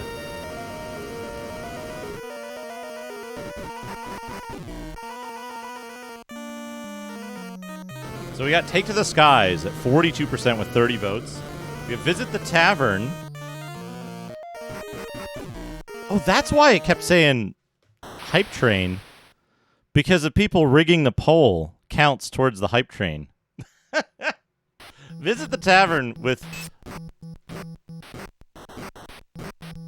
an even third. And Run to the Border Village, the lowest. At 25%. Yeah, poll rigging powers the train.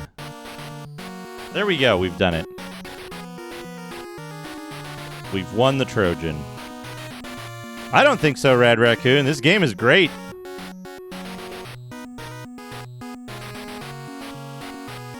You've got 2 messages so far, and both are super negative. Clean up your act or get out. There we go, though. We've won. So we've got 3 options. We had Take to the Skies, Run to the Border Village, and Visit the Tavern. Take to the Skies won, which is great. I'm excited for this game. It's going to be an interesting one. It's an interesting one. It's a little off the beaten path.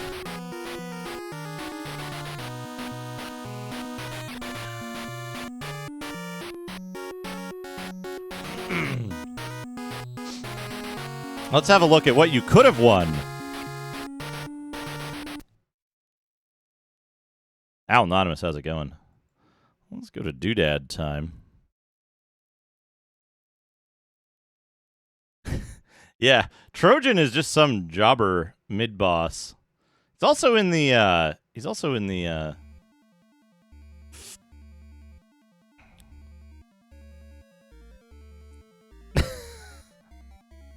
yeah, not to be confused with Divinity Original Sin 2.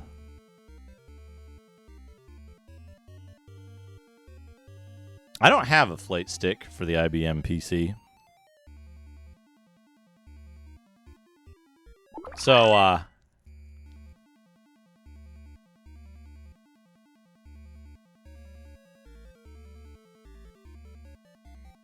yeah, it has some kind of simulated flight, in a manner of speaking. CapnClever is good. So, the lowest scoring one at 25%. This was still a remarkably close poll compared to some of the others.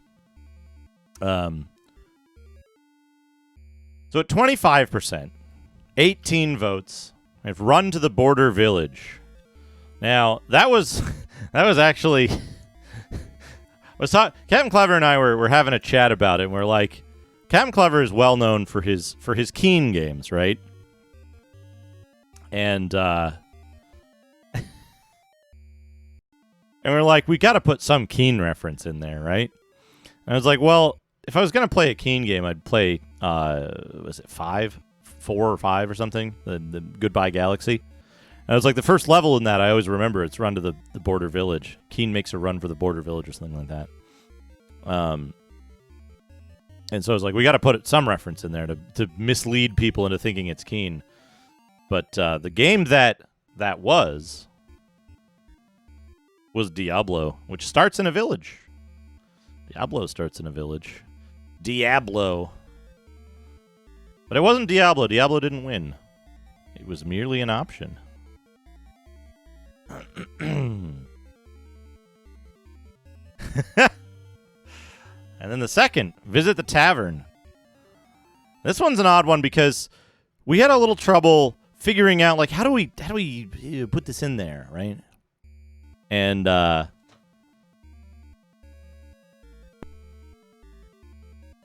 was like, well, we want it to be kind of unclear, but we need something that'll fit, like a theme that'll fit for all 3 games. And so, Visit the Tavern, there's a game that uses a tavern as kind of a hub world where you start each of your adventures from. 70 bits, oh boy. Basil, thank you for the 70 bits. Oh boy. And the second game, Visit the Tavern, the game with the tavern hub world is Amulets and Armor. Amulets and Armor, which is another exciting game. I tried to look up more information about Amulets and Armor as the stream was, or before the stream today. And it was hard to find any information about the game because it was released as shareware in 1997 for MS-DOS, which is very weird, right? It was a late shareware release. It was sold digitally apparently only 100 copies or so were sold. And then there was a bunch of, like, yeah, the original dev went back and, like, repurchased the rights to it and made a new version of it and stuff. So it's actually supported now. And there's newer versions of it and stuff like that. If I were to play it, I would like to play the original version of it. What's interesting is I heard there's a CD version of it, but I can find no evidence of the CD version actually existing online. I only find rips and about 50 to 80 megabyte versions of the game. So that was, I'm interested in playing that. It's gonna come back at some point, but yeah, it'll be interesting to see how that works out, because it uses the Doom level format, I believe, so that it could be compatible with existing Doom editing tools. And then he actually just, like, I don't know if he reverse engineered it or if it was published at the time, yeah, I believe so. Aw, look at that. They're babies. It's not quite the Doom engine, right? Because it has a bunch of differences. There's a bunch of meaningful differences in terms of what the player can do in that, and kind of how some of the stuff works. But it does use the level format 100%. So it is compatible with Doom editing tools, but some of the stuff that's in it is like is weird because it has RPG stuff in it. However, we didn't pick that one either. We picked Take to the Skies. Take to the Skies is also, I didn't catch it, I don't think. But thank you to the folks who contributed to the poll by buying votes. I appreciate that. I think it makes the poll more fun and more interesting, and it helps support me in these games that I play, so I appreciate that.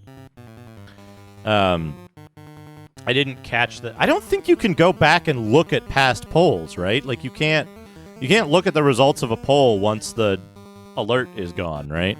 They're ephemeral. Anyway, what did win is Take to the Skies. Now, again, you got to remember who was curating this poll and what games they might suggest and what games they might want to see. Fortunately, this wasn't Alien Legacy, because I said no to Alien Legacy.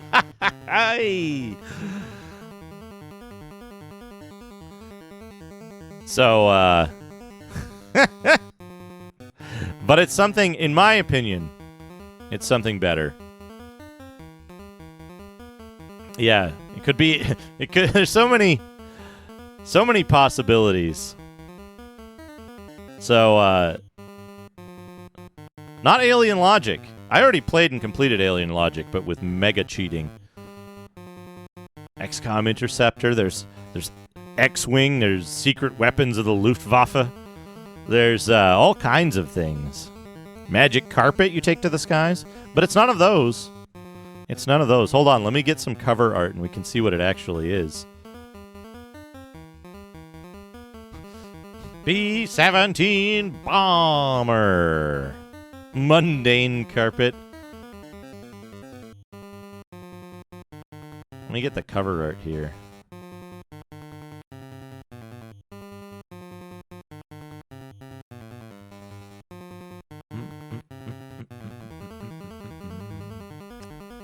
There. Add. Image. It's not B-17 Bomber, though. B-17 Steve Ballmer.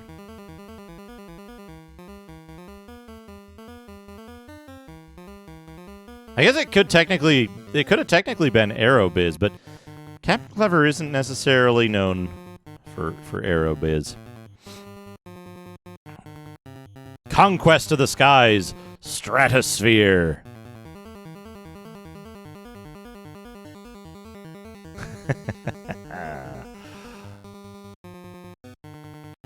Real-time strategy, multiplayer action. Stratosphere, Conquest of the Skies. Look at this laser tower. Laser tower. Lightning tower. Hotgames.com. One guaranteed not to disappoint. Ripcord Games. Panasonic. There it is. Stratosphere, Conquest of the Skies. I think I'm being followed. What El Coco 3000, thank you for the follow.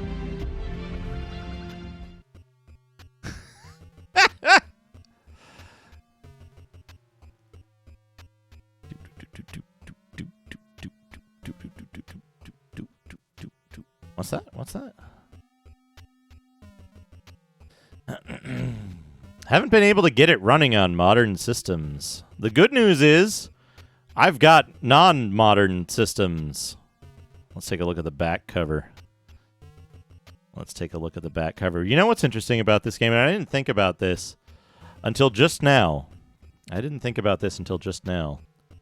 This might be the first and only tower offense game.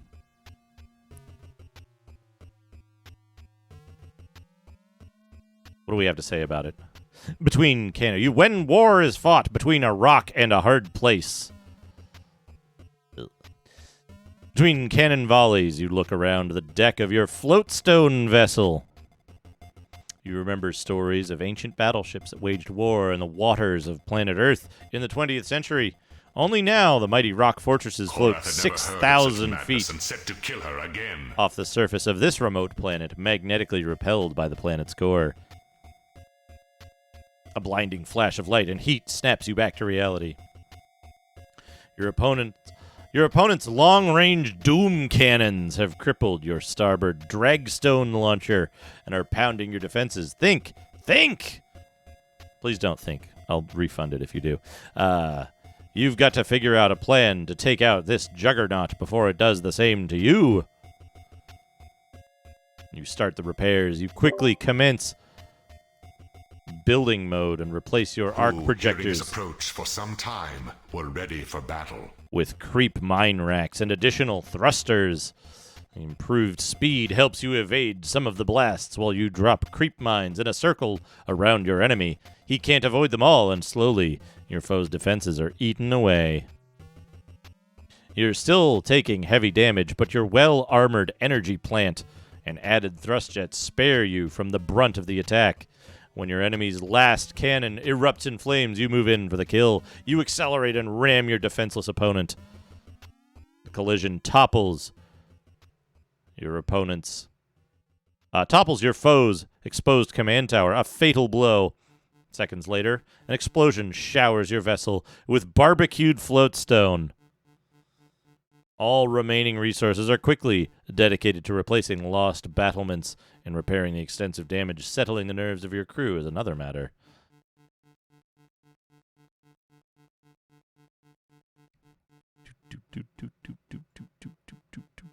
We've got some pictures here, too. There's pictures. Hold on. TTS voice Justin. We can do that. Thank you. Graticus for adjusting the TTS.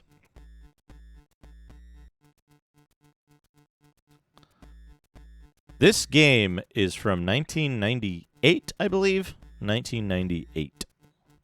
Stratosphere, Conquest of the Skies. Oh, I gotta change something here. A strong warrior engaged him. Stratosphere, Conquest of the Skies wins. There we go. We gotta change the stream title for those coming in. Whomever survives shall be declared free of charges in Argos. Thank you for adjusting the TTS. Graticus. How do you feel? Was it good? So we got some... Whoops. Clicked on the wrong thing.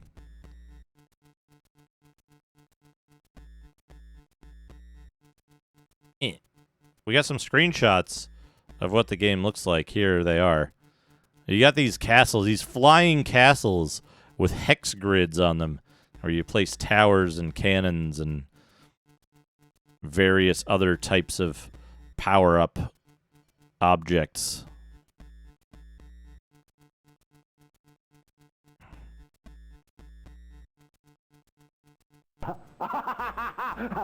Power down. Thank you for 13 months. He's out shooting jackrabbits with his big shotgun Thank you again. for 13 months. Fun. Power up, you say? Oops, this is off. There's where it should be. Why are there castles in the sky? Because they have floatstone. What do we have here? Inside cover, left flap. Apparently this was a front flap game.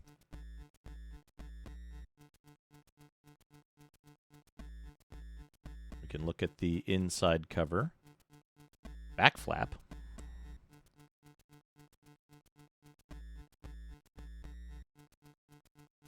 Dude. Image.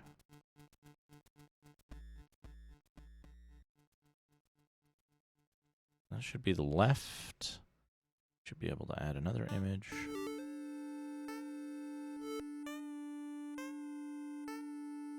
The right.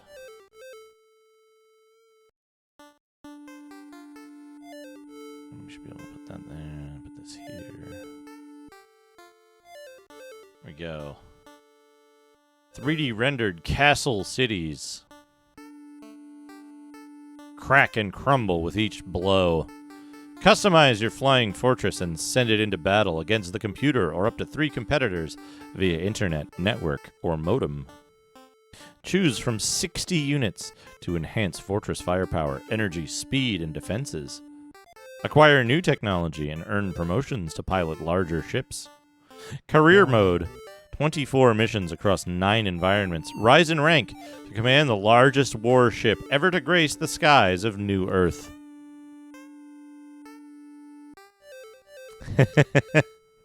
Thank you, CapnClever. And thank you so much, CapnClever, for curating this poll. Folks, go click that link and give CapnClever a follow. An excellent streamer. Excellent streamer. With all kinds of weird games. Weird and fun games. I think he just recently got done playing Castle of the Winds 1 and 2 and Magic Carpet 1 and 2. Very good stuff. Very, very good stuff.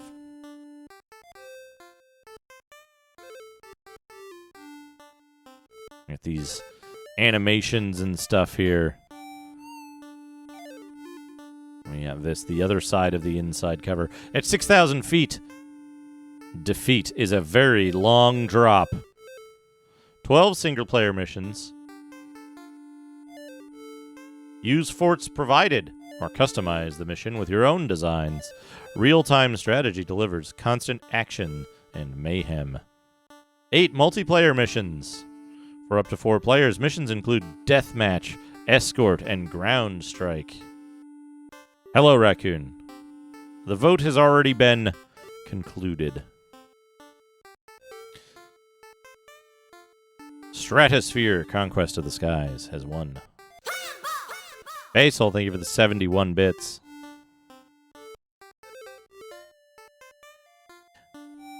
Choose your strategy. Perform a broadside maneuver. Like the old masted ships at sea, ram your opponent and grind him into powder. Flatten him with long-range artillery. This would have been the interior image here.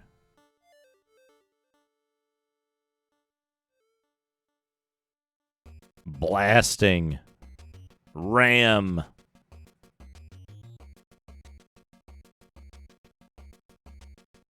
So what's interesting here is, it's my understanding that CapnClever actually has a physical copy of this, and it didn't come with a manual. It's just a disc in a jewel case with a tiny little, like, don't scratch your disc. Don't scratch your disc type stuff. Warnings and content warnings and warranties and those kind of necessary legal claims and basically nothing else. So that's my understanding of what the boxed version of this is like. And there's no real manual other than what's in the game. But we'll see. We'll see. Yeah, the budget jewel case release. And I think, from what I can tell, I haven't been able to find a proper manual or documentation for this game online anywhere else. So I think it was just box, jewel case in box, CD, and no like manual, no doodads, nothing special or interesting, or it was a very budget release.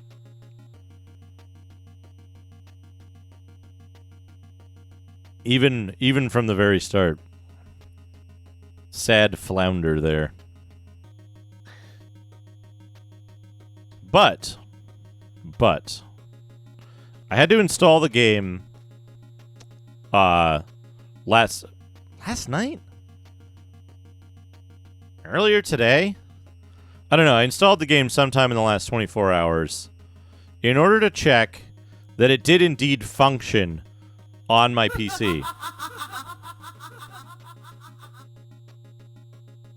If I only had a doodad. Basil, thank you for the 100 bits. If I only had a doodad. Yeah, I wish it had more stuff and like a bigger backstory and stuff like that. How did they get to New Earth? Why are they there? How was Floatstone invented?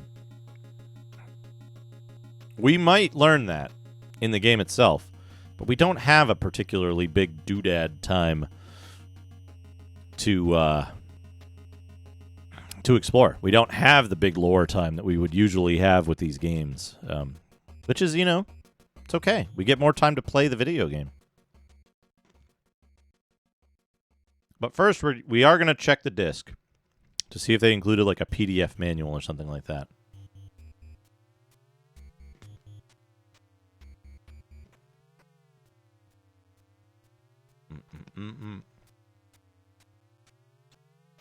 Let's go over to the IBM PC screen. Stratosphere. Conquest of the Skies. Now, for the longest time, I actually couldn't remember the name of this game.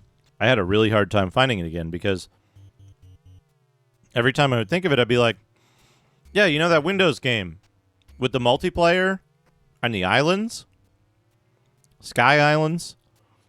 And I would come up with Netstorm. And I'm like, no, this isn't the one. This isn't it. This isn't the game that I played. So, Skylands.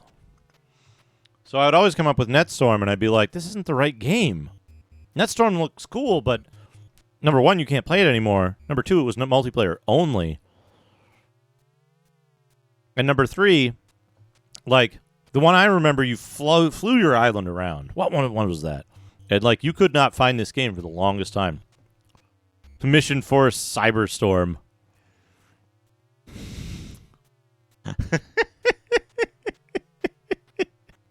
You know how temperamental those Cyboys can be.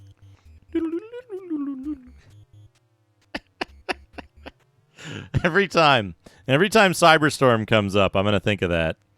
I'm going to think of fucking Vibrations. Is that what it's called?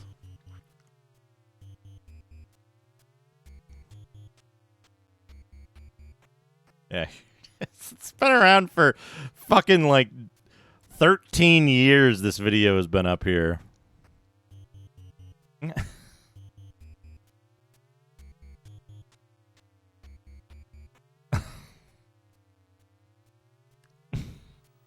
$70 bits. Oh boy. Otaku, thank you for the 70 bits. So funny.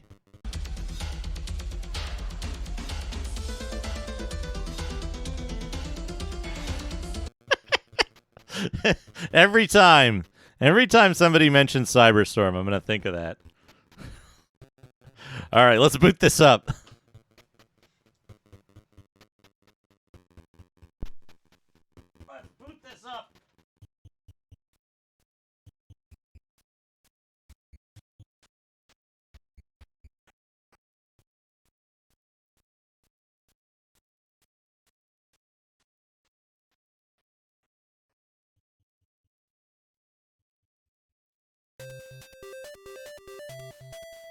All right. Need space.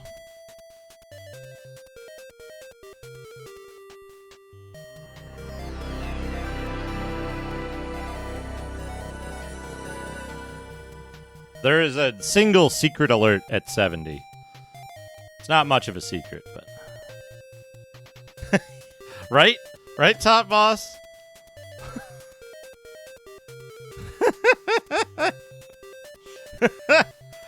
You know how temperamental those Psyboys can be.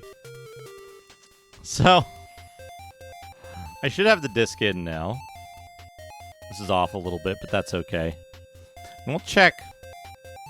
Let's explore this disc. 70 bits. Oh, boy. Hey, Nothing XS. How's it going? Akabidi, thank you for the 70 bits. Oh, boy. It was from... So, okay. So, the story behind that is... Yesterday, I was playing... Fucking...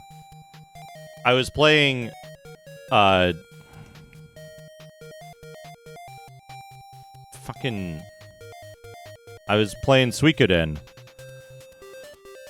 And, I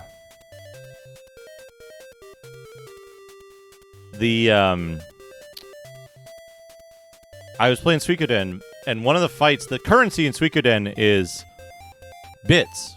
That's the money that you get. And so I'm like going around. I had accumulated like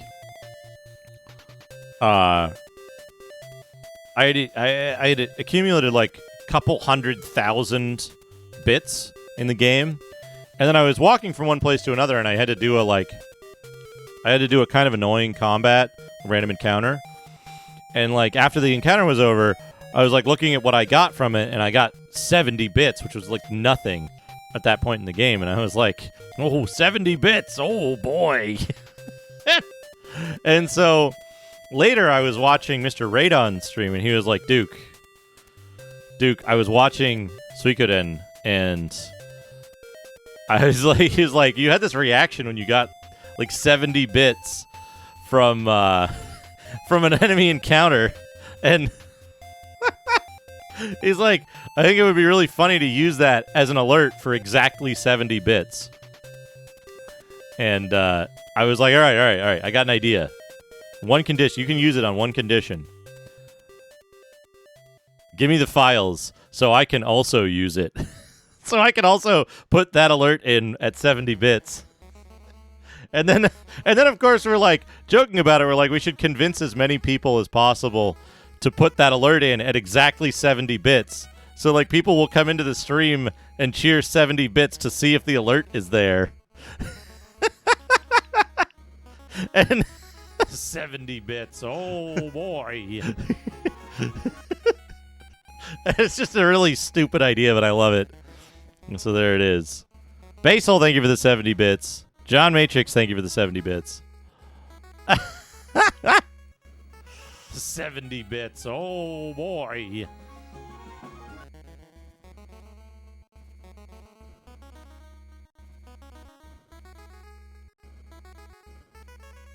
Nothing excess. Gifting a sub to Dino. Dino gifting a sub to Nothing excess. We got a fight going on. We got a fight in chat. A gift sub fight. A duel.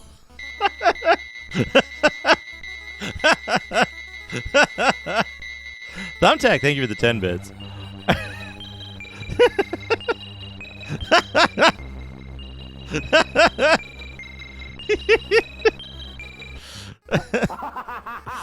One of the locals, Buzz. Oh, he's out shooting jackrabbits with his big shotgun again. For fun.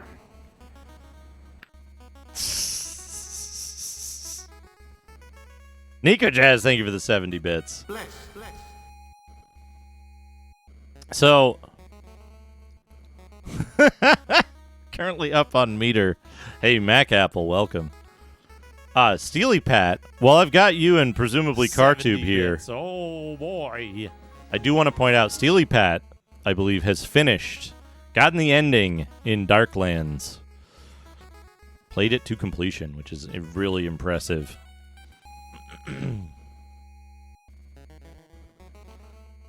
Oh, man. Thin client. Big pain in the ass. What a description of it. Oh, man. We got to look at our system requirements here.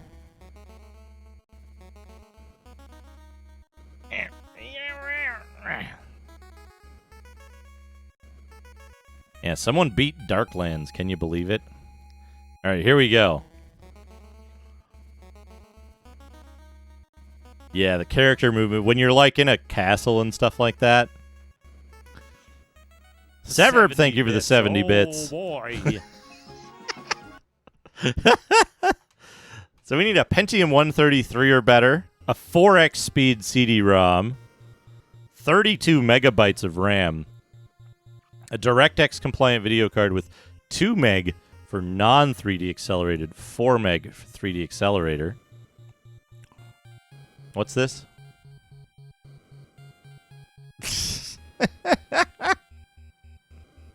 I can send it to you later, Basil.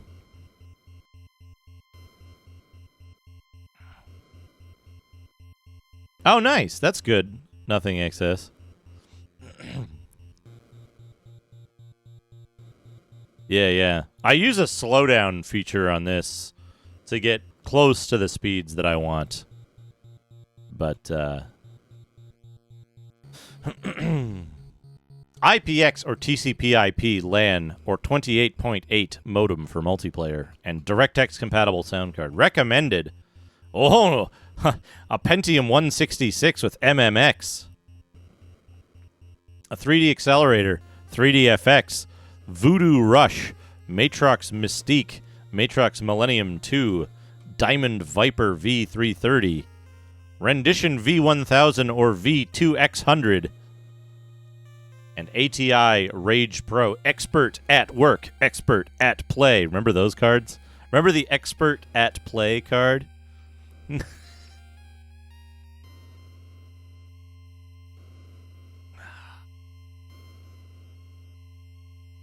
Installation. Stratosphere can be installed using the autoplay feature. Place the Stratosphere CD into your CD-ROM drive, and you'll be given the option to choose from 3 install types. Then, when you select Install from the startup program. The typical install is the one we recommend for the best balance of performance and hard drive space. It will install the sound files and the most commonly used game resources to your hard drive. The compact install will install the files critical files needed in roughly 45 megabytes of hard drive space, but is not recommended because the game may experience pauses or slow load times while files are being accessed from the CD. The full installation will speed up the load times between levels, but takes a considerable amount of hard drive space. Over 340 megabytes. And that's terrible. Stratosphere requires DirectX 5, which is included in the Strat CD. If DirectX is not already installed on your computer, or you are not sure, select the Install DirectX button in the startup program. After DirectX has been installed, select Dplay Patch to install a Microsoft patch for Direct Play. The Dplay patch is especially relevant if you're going to play TCP/IP or modem multiplayer games. Video settings. It's important to correctly adjust your settings to ensure maximum performance. Video settings are accessed by clicking the blah blah blah blah blah. Blah, blah, blah, blah, blah, blah, blah, blah, blah, blah. Secondary 3D indicates an add-on card, such as a 3DFX, can provide 3D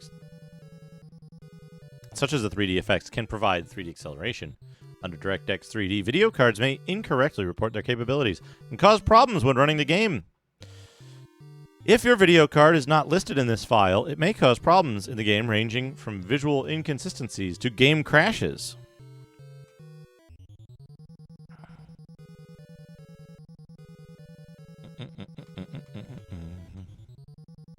Turning down the terrain detail level. Unit textures, model detail, video drivers. All this stuff about how to get it to play. We've got a 3DFX Voodoo. Voodoo 2. A variety of cards. Obtain the latest driver. Single multiplayer missions. Oh, man. Single-player missions are found in these valleys. Greyvale, Charcoal Basin, Rincon Butte, Queens Valley, Glacier Bowl, Swallowed Land, Lava Lake, and Crystal Pass. We're going to be playing career mode.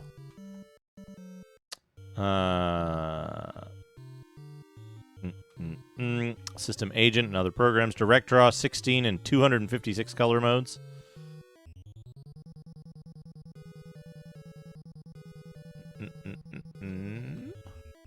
Okay. So that's all the documentation that we get with the game. Everything else is setup files, and I don't know what Spec Ops is. Perhaps Spec Ops The Line. A demo of Spec Ops The Line. And we have a few files here.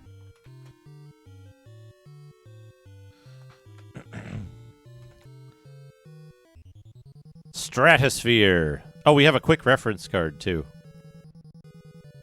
Up applies forward thrust to the fortress.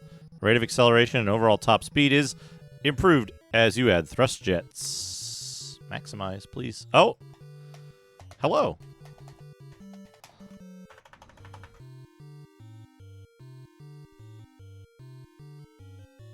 We'll be running on Windows 98 today.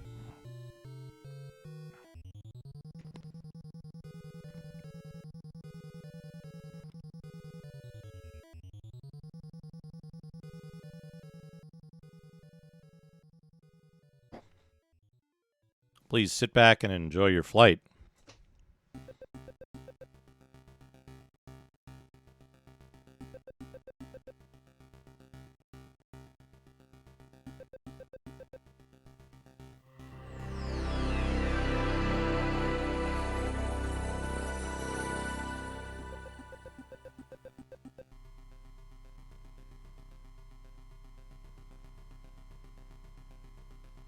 Down arrow applies reverse thrust to the fortress.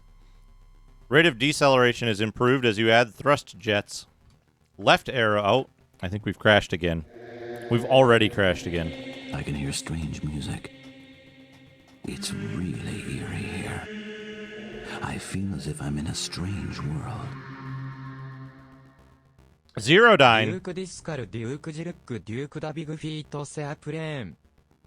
Thank you for 6 months. Zero Dine. You got a new donut, I think.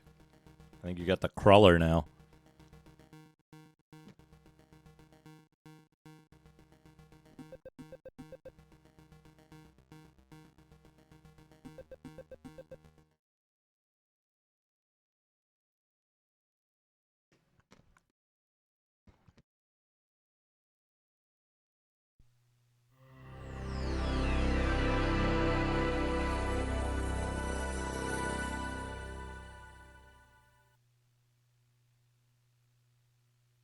Win nuke. I'll just boot the game up. Let's see what happens.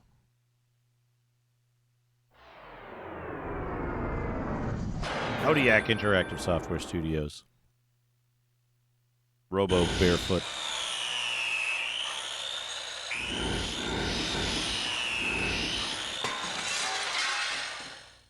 Ripcord Games. Long ago, in the days of the founding, the lord of a valley-bound castle prepared for battle by readying weapons and rallying infantry. But with the discovery of floatstone, these castles became fortresses in the sky. Sailing the airways, loyal heroes defended the Valley Kingdom.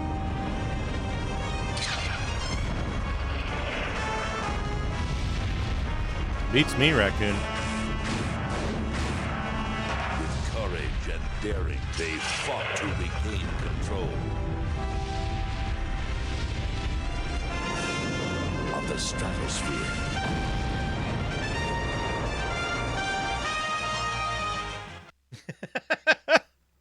Of the Stratosphere. There we go. I thought that said anime options. But that's just because this is off a little bit. This capture's off a little bit. We gotta... I'm gonna go up to like 36. A little lower than that. 30?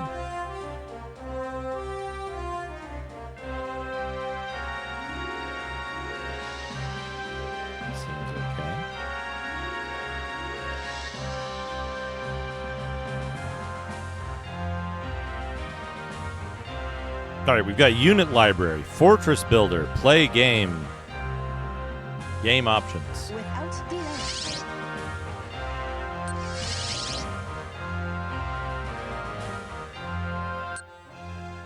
We're going to set the music and sound effects down a little bit. It's in line with all the other stuff. We can customize controls. Up, down, left, right, home, end, WE. Page up, page down. I guess we could set this to WASD controls. Shrink view and large view. Shrink X. Shrink Y.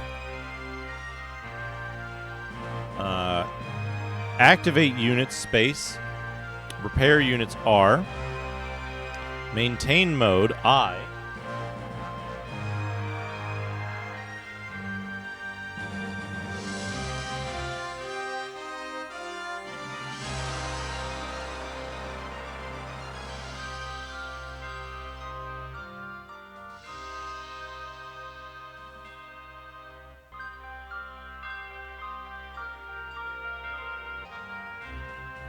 Let's see here. Maintain mode, build mode, valley map, restart mission, load mission, save mission, save fort, build camera, attack height, arc mode. Leave that for now. Performance options. Terrain detail, high. 16 sound channels. We're on secondary 3D, which means we'll be using the 3D effects, the voodoo, the Udo. We're in a main menu. Unit library. At once, Your Highness. Break sail.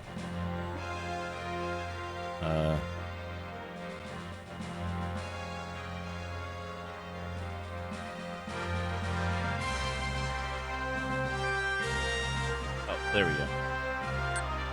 Cannon 1. Okay, let's see. Brake sail. The brake sail allows near instant deceleration. It allows maneuvers that other forts can't match. Cannons inflict light damage at long range. They're inexpensive and reliable. Cannons are ineffective by themselves, but they can be most effective in groups of 3 or more. Cannon 2. In the hands of a skilled marksman, the massive Cannon Mark II is a superb standalone weapon with good range and accuracy. Cocoon Generator. This defensive unit completely encases the fortress with a protective shielding that halts incoming projectiles. Cold Fusion Plant. This energy unit creates its energy by harnessing subatomic energy within the specially lined crystal dome. Turret Launcher. If the turret projectile strikes an open hex, it creates a gun turret that damages all surrounding units. The turret can be quickly removed by applying repair resources against it. Creep Mine Rack. The Creep Mine Rack produces a relentless, slow-moving guided mine. Use these mines with great care, for they detonate upon contact with any fortress. Whoa! Crystalline Plant. The Crystalline Plant draws energy from a rare gemstone. Its productivity is superb, but it's costly to build and rather fragile. Decoy Launcher. This defense unit launches a floating device which attracts incoming projectiles away from your fortress. Doom Cannon. The Doom Bolt Gun fires a mass of super dense floatstone that explodes on impact. Note that these projectiles travel beyond the targeting range. Dragstone Cannon.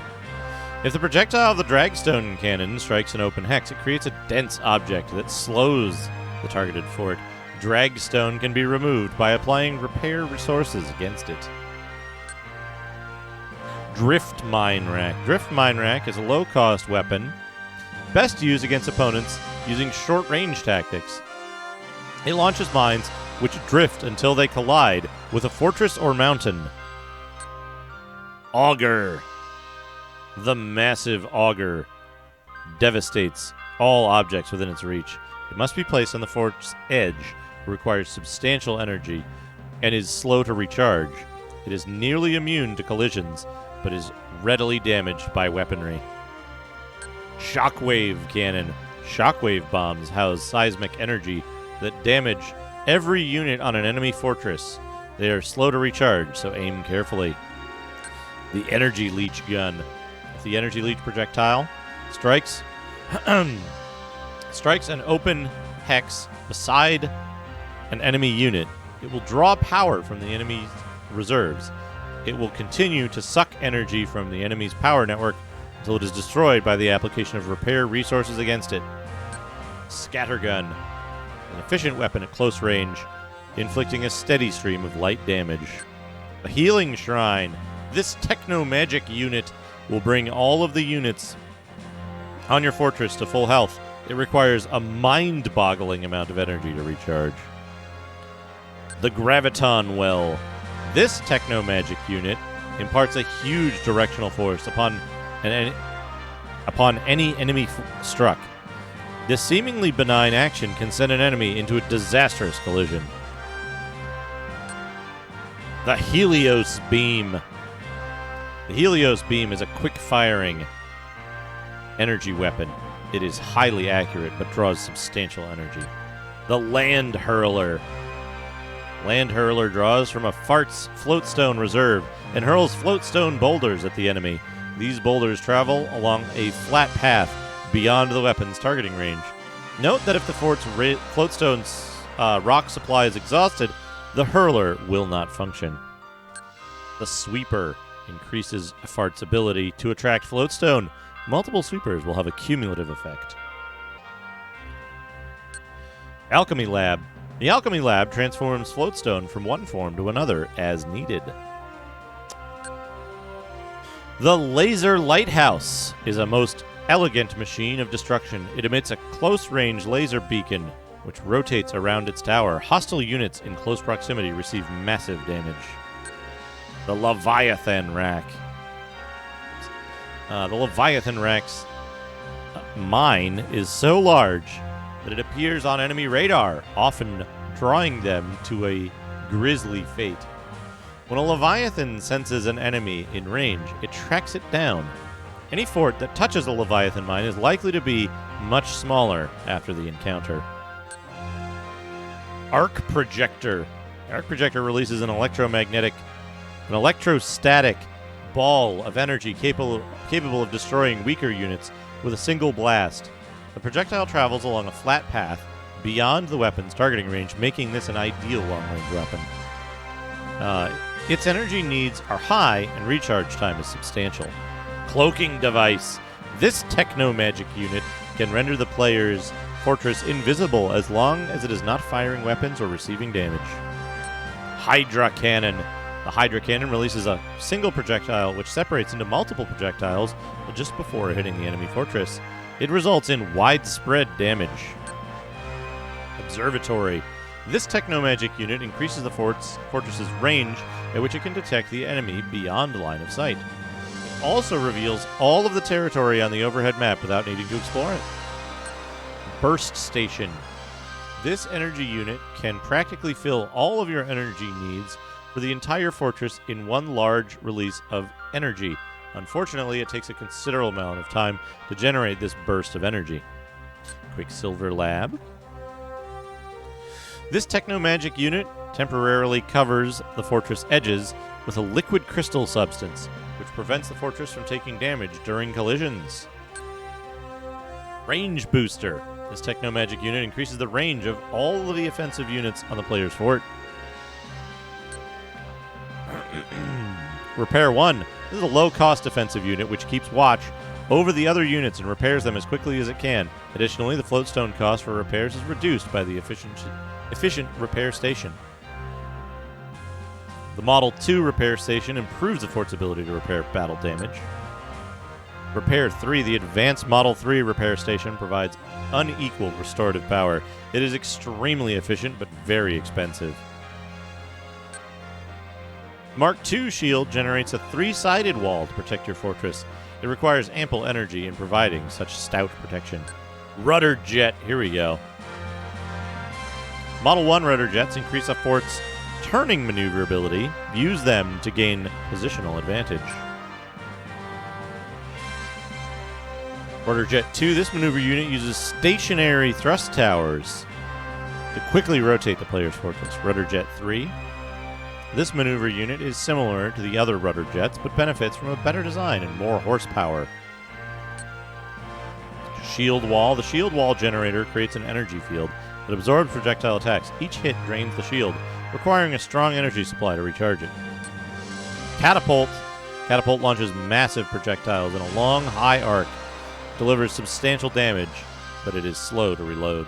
Solar collector is relatively expensive to build, but it provides ample energy for most units. The booster. This thruster is used for quick escape. Cruise in range of the enemy. Drop your payload, turn tail, and turbo thrust across half the valley. Also great for ramming. Beware though, once activated, all of its fuel must be spent before it will shut down. Targeting station. Offensive unit increases the accuracy and auto-targeting fire rate of all weapons in your fortress. This baseline thrust jet increases top speed and acceleration. Greater speed will aid you both in attacking and retreating. Thrust jet 2. This thruster provides better thrust than thrust jet 1, but costs more to build and uses more energy, though it's more efficient. Thrust jet 3 is able to provide ample thrust for most farts up to Delta class. Time Bomber. The Time Bomb launcher releases a single projectile that drifts in a straight line. If it survives long enough, it releases a radial burst of explosive projectiles.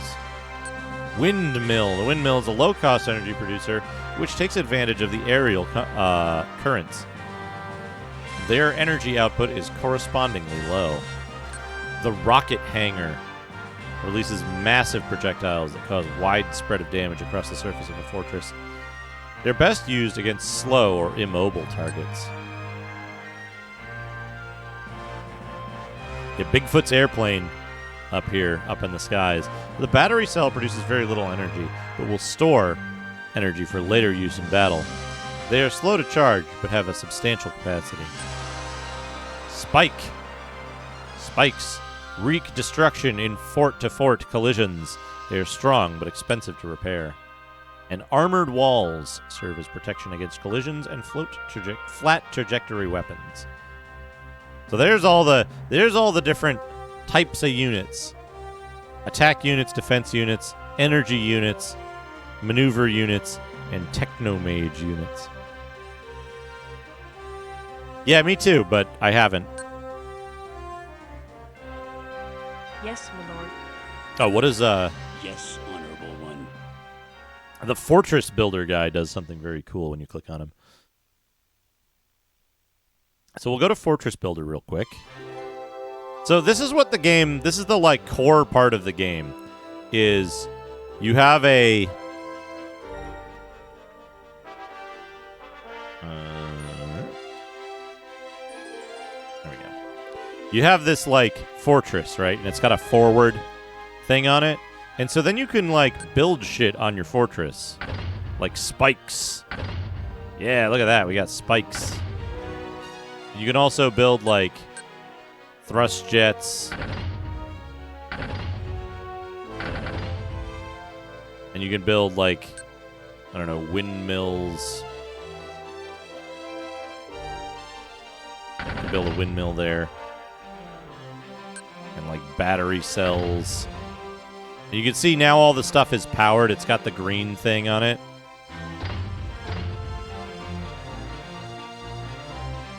And so we only have a certain amount of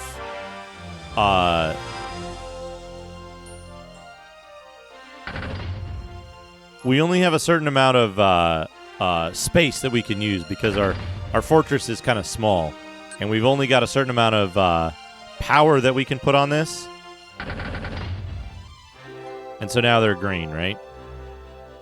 And the other thing we want to look at is this, right? Our firing arcs. So you can, how do you do this? You hit R?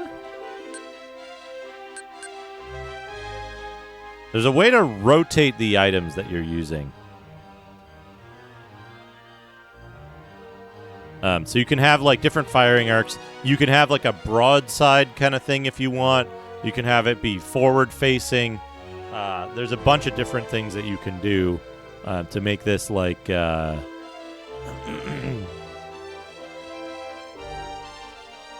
the main menu. Test drive your fortress. Jump gate sighted. Right, so you can drive your fort. Yeah, there we go. And you have like a little bit of, because I have offset engines. Point reached. Whoa, buddy. Hey, policy. Yes, this one. Yeah, your adventure. You take to the skies. And so we can actually rotate this around, and we can look at like what's happening with these fortresses, and you can click on them like this. It's not great, but it works. The other options were make a run for the border village, which was not Commander Keen.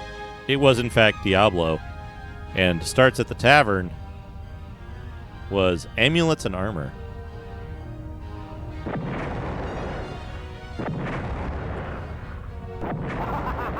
Shadrock, 20 months. He's out shooting jackrabbits with his big shotgun again.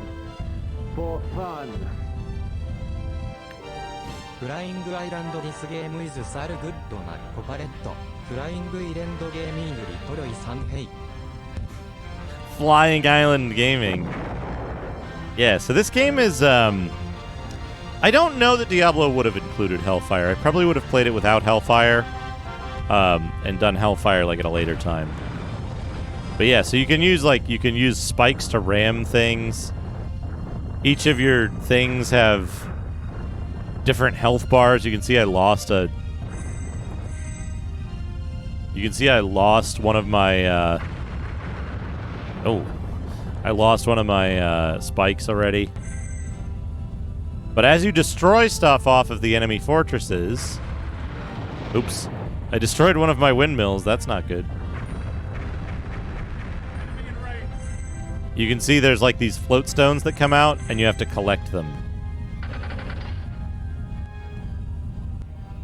And it slowly repairs your fortress. So you can see like there's all this stuff coming back up.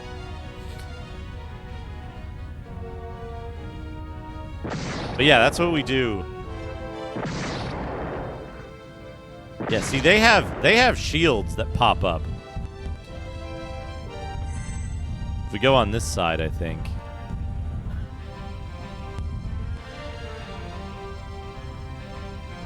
If we go on this side, you'll see they like it deflects the cannon shots, but you can get around those shield generators. You can like. To a certain extent, you can like, you can try to shoot individual items on their ship. You can try to aim at their generators and shit, and then when their generators are down, their shields won't work as well. If you're able to knock out their power generators, that kind of stuff. Yeah, so now they don't have any power for their shields. So like,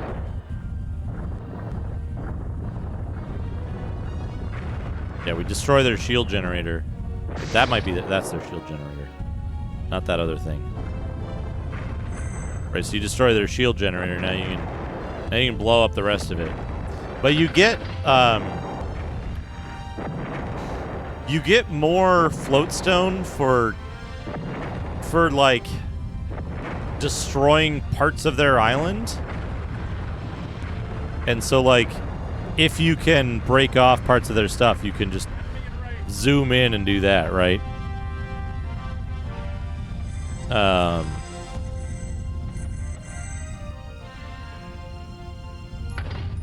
Okay, yeah, so you can do this, right? You can move the camera around, and then you can lock the camera, so you can actually keep it where you want it. Otherwise, it'll go behind you.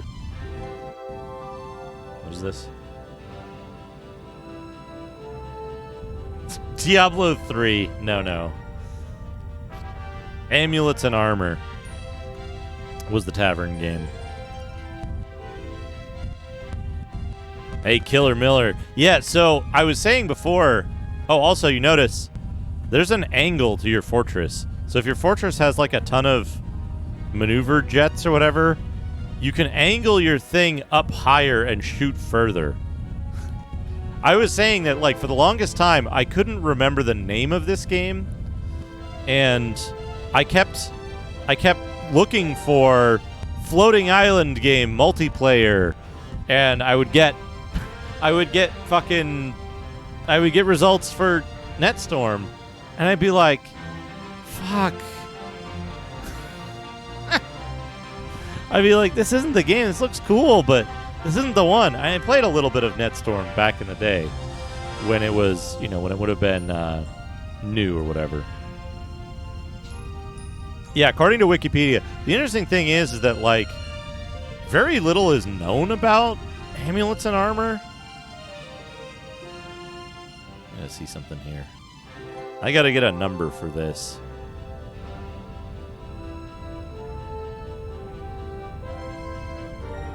There it is. Now can I move this to a spot where the whole screen is visible? Yes, I can. Need to write this down. 2408.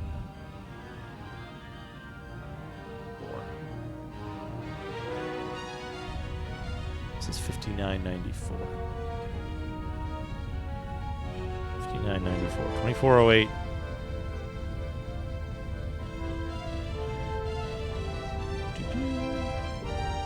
So, Amulets and Armor, actually, it's freeware now. The original copyright holder reclaimed the rights to it, and they were able to... they reclaimed the rights, and they were able to...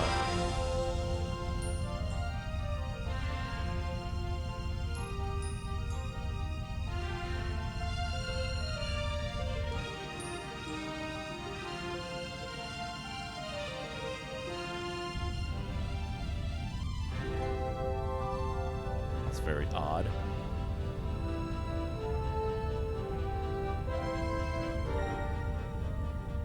They were able to re-release it as freeware with some updates and bugs fixes. I gotta mark these things down. Folks, sorry for the delay here.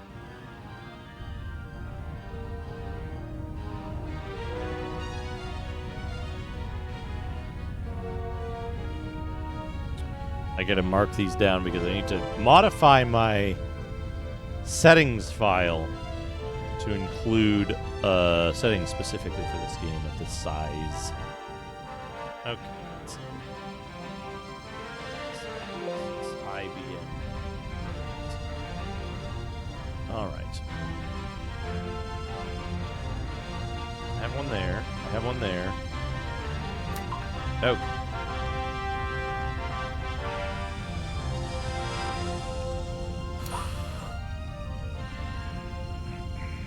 This is the one I need to modify. We get a new mode.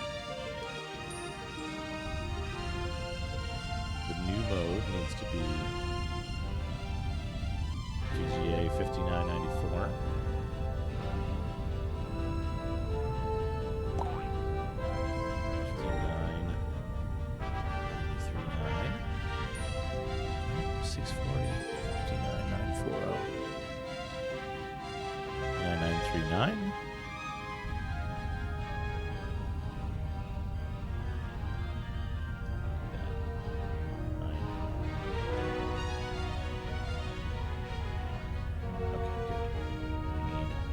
those numbers I wrote down. Dang it. Dang it. 2408. 454. Y position 24, 6. Okay. Okay, there we go. Now we've got this. This looks pretty good to me. There's no like... Well, there's a little bit of dithering, but that's part of the game. There's no weird interference patterns with the dithering.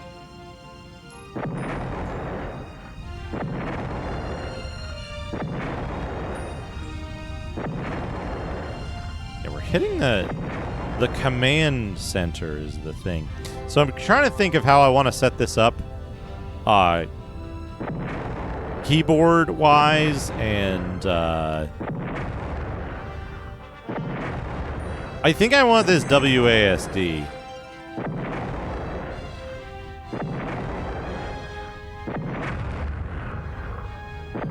Oh man, I blew off a huge chunk of that. Can I just drive in and blow it up now? Yeah, look at that. Got him. And when you pick up some of this stuff, it like... It speeds your repair up really fast for some reason. Not sure why that's the case. Anyway, yeah, this is... There's also, like... What is this? Rock. Crystal. Ore. Upgrade to beta command. Increase fort tech level. Oh yeah, look at this. You can increase the tech level so you have bigger stuff. And I think the fort level... Yeah. We can't go above beta command. Maybe we can now. Yeah, okay. So these cost more. So we can make like a level 3 fort at size 4. And we can like add other shit to it, like an auger. But the auger is this huge fucking thing. Oh, that's how you do it. Yeah, so we could put like a big auger on the back of the ship for some reason. Now we can ram into people with our butt. But this is kind of an interesting thing. That there's like a ton of stuff. Oh, the toilet tank up here? Nimbus, Cumulus, Hurricane.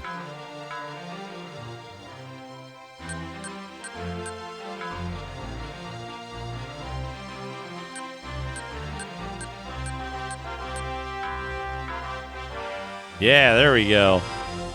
Huge fort. A creep mine rack and nothing else. Interestingly, the mine racks actually like fire the mines out away from you instead of the like kind of useless drop it directly behind you mines that some other games use.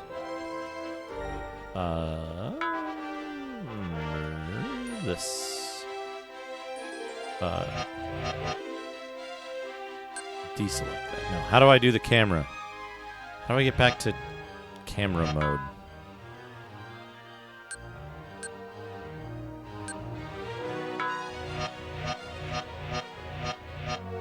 Don't remember how you get back to camera or remove stuff.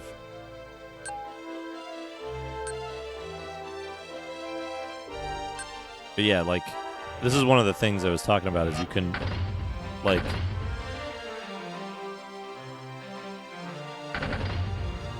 You can put a bunch of...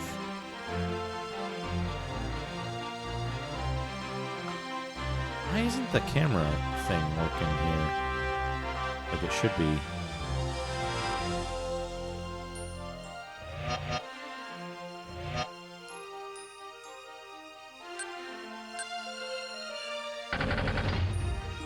I swear you can... Enemy in range. Camera locked.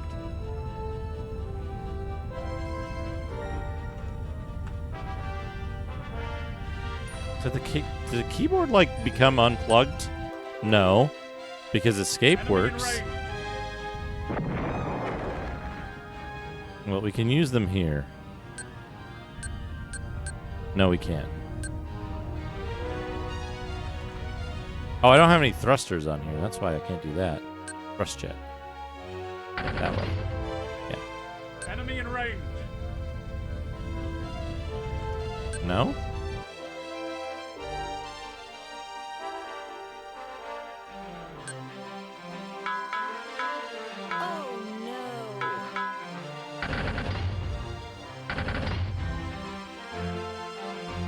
What am I missing? Battery cell. 70 bits. Oh, boy. Basil, thank you for the 70 bits. Enemy in range. No. I still cannot move my fortress or the camera, but I can press escape. So the keyboard is working. Return to main menu. Yes. Fortress Builder. Yes, honorable Back to one. Fortress Builder. 70 bits. Oh, boy. Shadrock, thank you for the 70 bits. Oh, boy. Okay. Can I... Okay, I can move the camera again. I don't know what happened. 70 bits. Oh, boy. Ultimo, thank you for the 70 bits. Oh, boy. Rudder jet. Good. Now we want some battery cells. So usually you want to do something like this where you plan your fortress out actually good.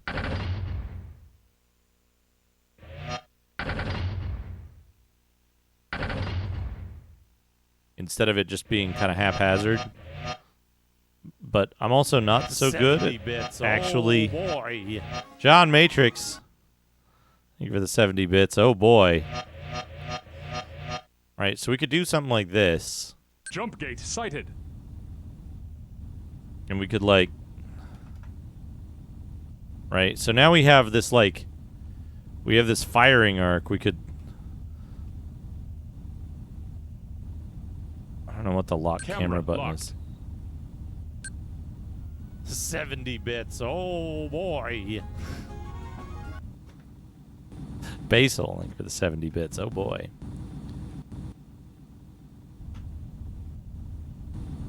For some reason, up isn't working. I can go... Oh, I know why. I know why. I didn't put a thrust jet on.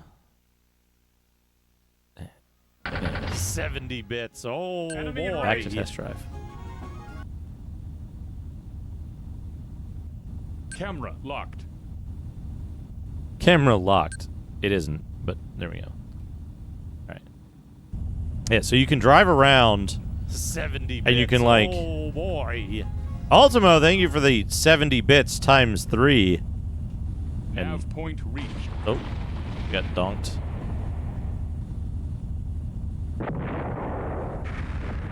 But you can, like... Oh, I got shot at. I'm getting shot at. Oh, boy.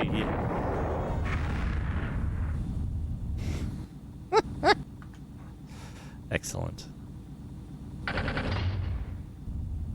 Yeah, so it'll eventually repair your stuff. If you actually, like, repair your stuff properly. Oh. Camera locked.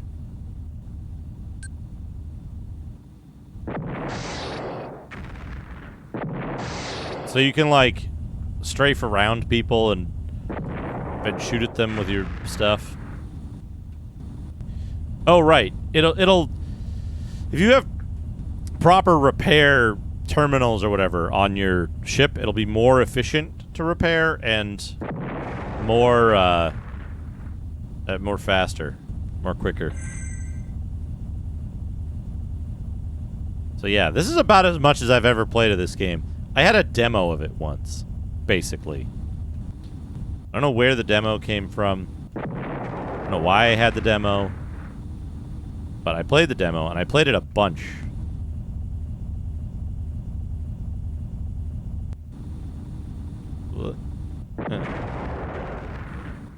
So yeah, you can do these like broadside things. You can even have cannons on the other side of your boat shooting over the top of your own stuff. But it's like, it's less safe.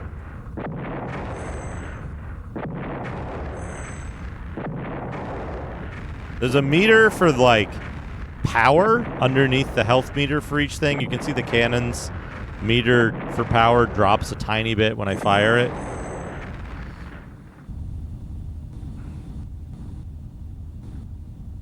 But yeah, I don't know much about fortress construction in this. You can also do something like, I want to say you can like click here. You can keep a like more consistent volley going by holding the mouse button down and like dragging it across the areas where all your cannons fire. So it's kind of interesting. Kind of interesting in that regard.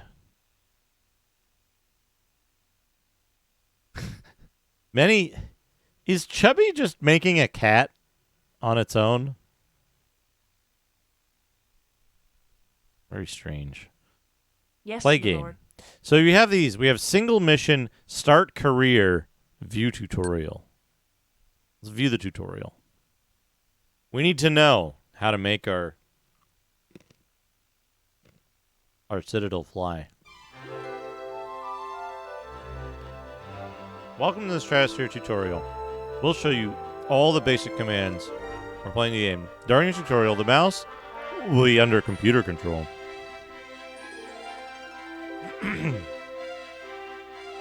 Camera controls tutorial.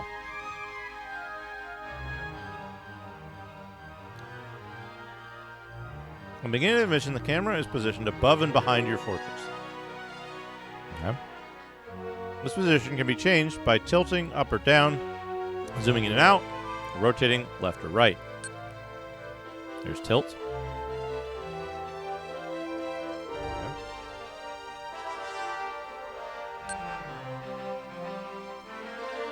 Page up and page down.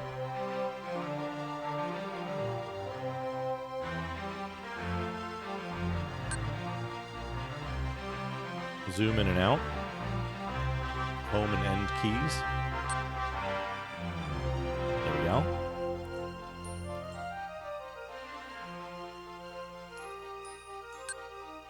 Rotate with W and E.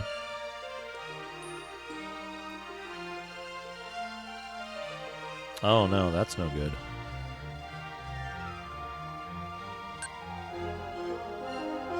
Oh man.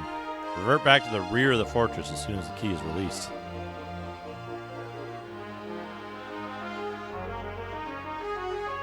Okay. To lock the camera rotation, W and E simultaneously. Camera locked. Camera locked.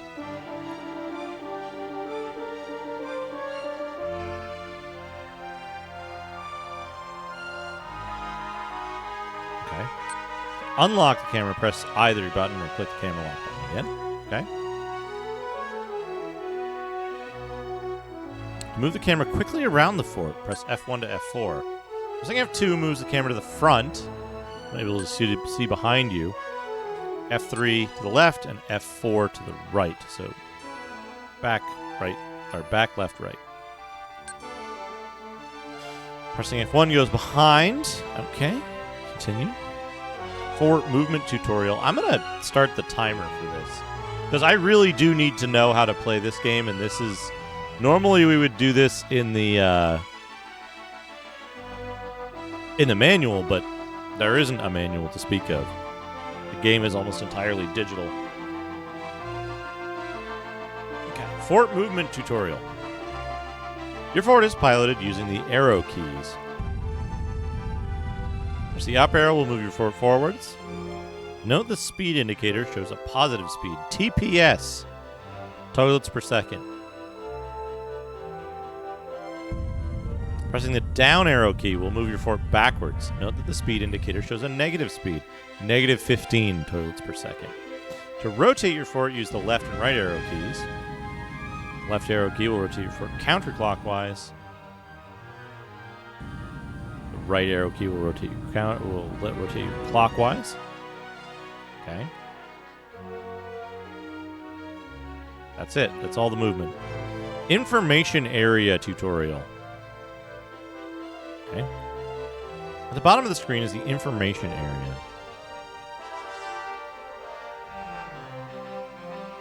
This area shows the current navigation point, any messages you have received, and the objectives completed. To cycle through this information, click on the information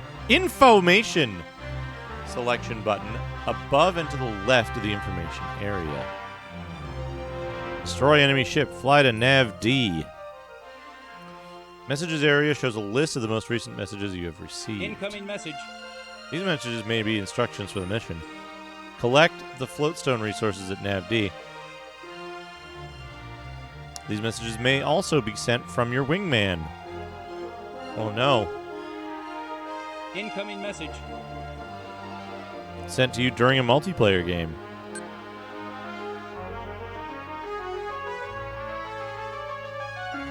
Objective is completed. The text color will change from yellow to green. Multiplayer games, this area shows the team kill information. Nav area shows the currently selected navigation point, the distance from the fortress. Okay.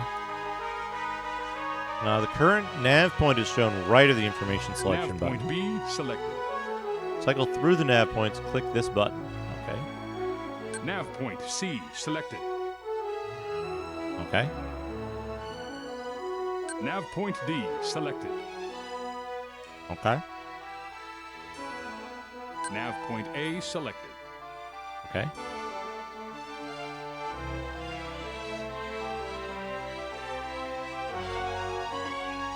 Okay, good. Compass tutorial. Compass below the view window shows your current cameras. Your camera's facing, normally the same as your fortress heading. If you rotate the camera, the compass rotates to show the camera's facing. The fort heading is represented by a large arrow at the bottom of the compass. Okay. Current nav point direction is indicated by a yellow tick at the top of the compass. Okay. Note that the nav point tick mark is in the middle of the compass. This means that the selected nav point is straight ahead of us. Okay. Also note the nav point is shown in the view screen as well as the radar. Okay. Look at the radar as well as the compass when we rotate the fortress. Okay. Yeah, okay. I see it.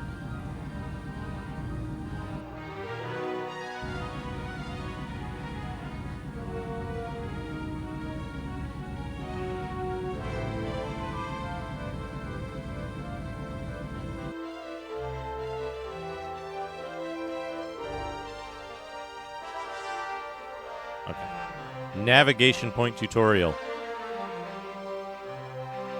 Most missions will have navigation points to help you know where to go. The current nav point A is shown in the view screen, the information area, and the compass. When we get close to the current nav point, it will change color from yellow to green, and the next nav point will be selected. We will now fly to nav point A. Nav point reached. Nav point reached. Nav point C selected. Note that nav point B is now selected. We will now cycle back to nav A. Nav point D selected. Okay. Nav point A selected.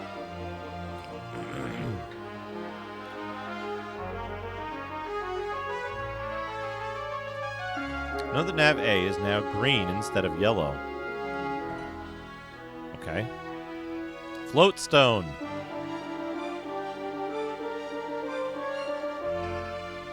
The resource used to build your fort is called floatstone. There are 3 types of floatstone: rock, ore, and crystal. You pick up floatstone by touching it. Any stored floatstone in your fort is displayed in the 3 areas above the view window. Rock. This is the ore value. Its color is gray. It's gray in color. This is the crystal value. It is green. Resources are released whenever a building or a fortress is destroyed. When floatstone is released, it will drift at the altitude of the fortress.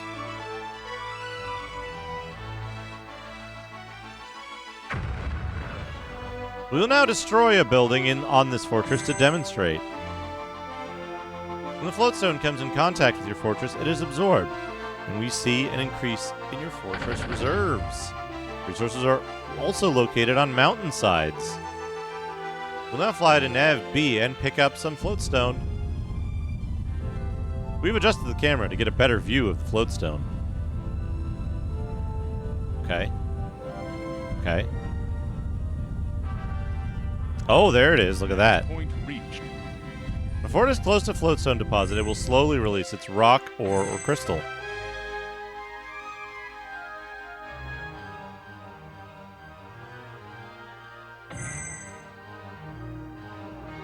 There's mining. We will wait here a while to pick up the floatstone. Note the increasing floatstone values above the view area.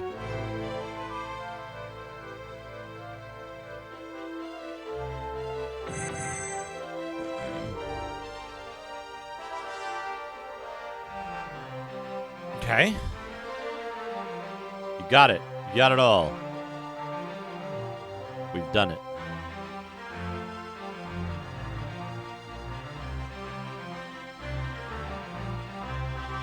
You've done it. Please continue.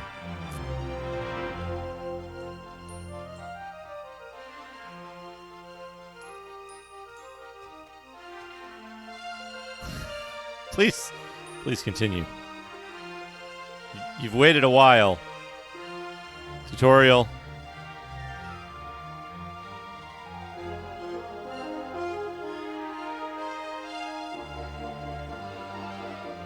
Okay. Continue. Skip. Skip. Skip. Skip. Skip. Skip. Building tutorial.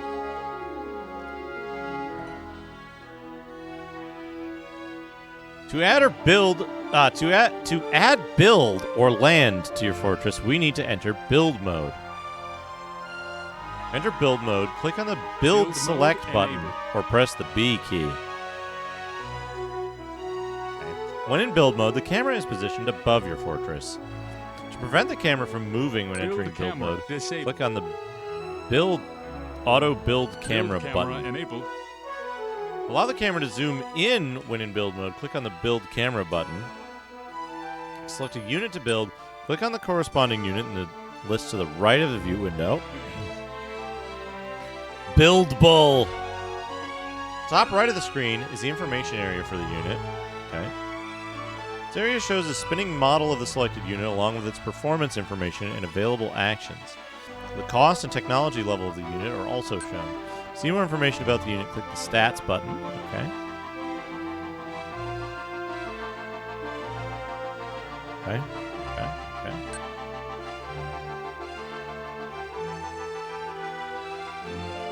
Okay. Yeah. Continue. Please continue. Stop clicking the stats button. To build a unit, select it from the unit list, then move the hex footprint to a valid location. That's not valid. To rotate it clockwise, click the right mouse button. To rotate the footprint counterclockwise, hold the shift key and click the right mouse button.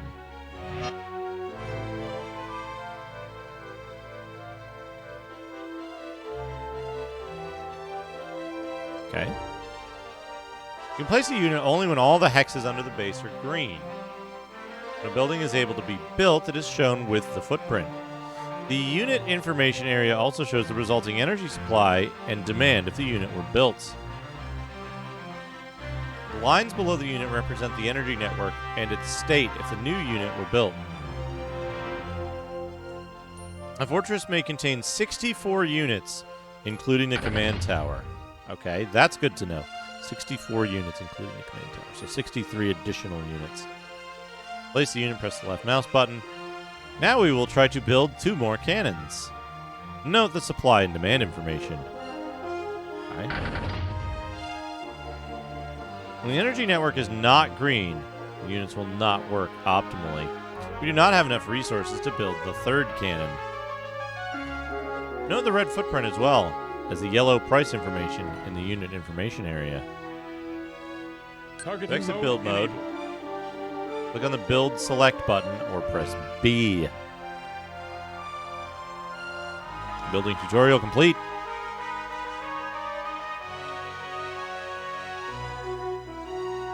Selection tutorial.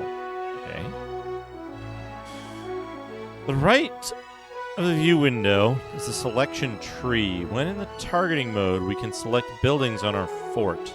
Select a unit. Click on its entry in the selection tree. Okay. What's that do? Note the box appears above the unit in the view window. Okay. Select another unit. Hold down the shift key and select another entry. Okay. Okay. To select all your units, press Control A.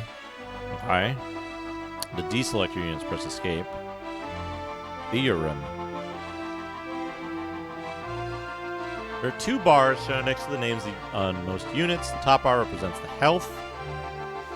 There's only 1 bar. This represents health of the unit. These units have no energy requirements. The bottom bar represents the energy status of the unit. Hey, 10 elements, how's it going? The unit stores energy. The bottom bar shows how much energy it has in storage. If the unit produces energy, the bottom bar shows the current supply demand information. Health bar can be used to quickly assess damage and select units for repair. You will damage all your units to demonstrate repairing. To repair a unit, select a unit and click on the repair button or press the R key. Repairs begun. Repairs begun. To halt repair on the selected unit, click again or press R. Repair all your units, select all, and repair. Okay.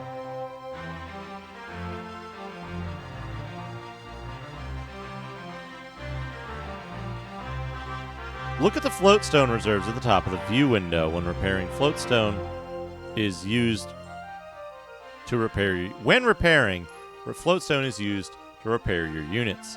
At the bottom of the selection tree, there's a listing of all the mountainside floatstone pockets you've seen thus far.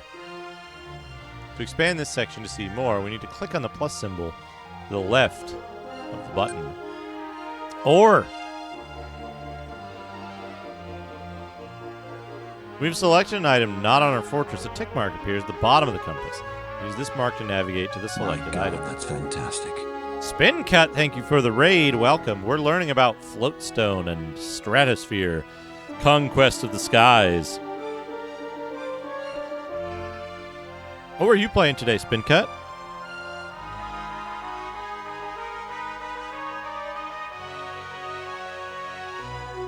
Welcome. Units tutorial. This tutorial will explain some of the various types of units in the game. Asura's Wrath, that's the one where you, like, catch a giant's fist on the moon? Maybe? Various types of units in the game. That's all I know about Asura's Wrath, and I reckon it's pretty cool based just on that.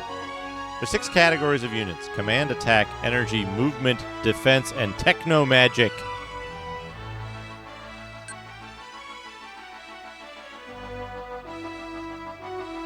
The only command unit is the command tower. Each fortress has only one, and the tower class determines the maximum size radius of the fort.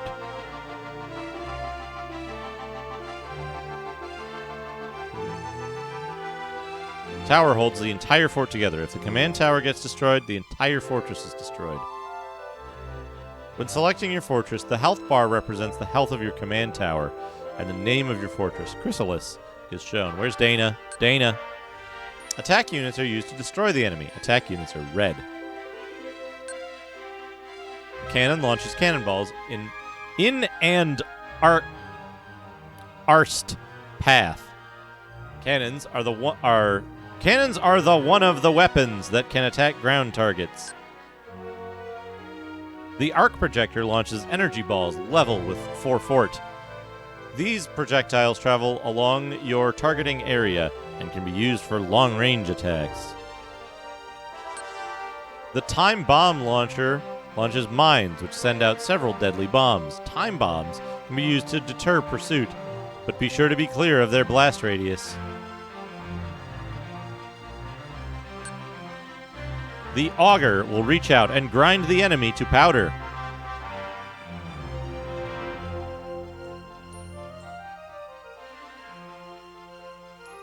The auger. Auger.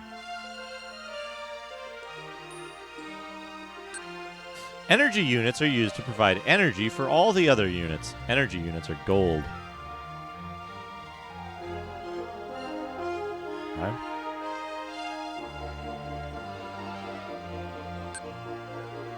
The solar panel supplies energy to the fort's weapons, defenses, and maneuver units. The battery cell stores excess energy for later use.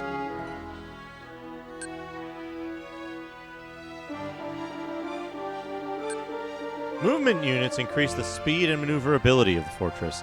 Movement units are green. Thrust jets provide forward/reverse thrust to the fortress. They increase both acceleration and top speed. Rudder jets provide greater left-right rotation to the fortress. Okay. Defense units make the fortress harder to destroy. Defense units are blue. The shield wall stops enemy projectiles from hitting other units. The wall protects the unit behind it from low projectiles and ramming. That's the wall, brother. The spike protects the fortress from ramming and inflicts damage in the process. A wall. Repair units increase the rate of repair and decrease the floatstone cost of repairs. That's a repair unit they've got highlighted.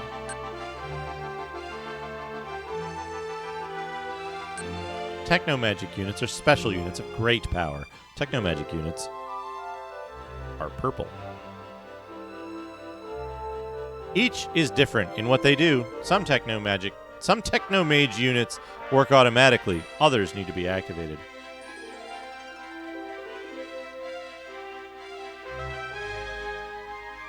Activate a technomagic unit, select the unit, and press the space bar or activate button in the unit information window. The observatory provides more information about all farts in a mission, whether or not they are within radar range.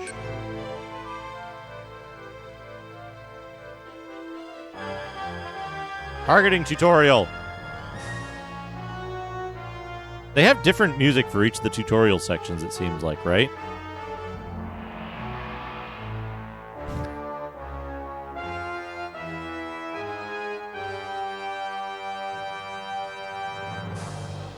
In front of each weapon is a firing arc. Each weapon type has a unique firing arc shape.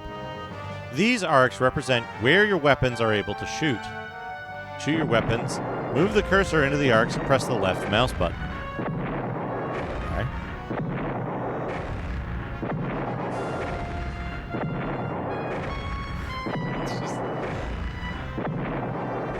Note the energy bar on each cannon drops, but is replenished by the energy units.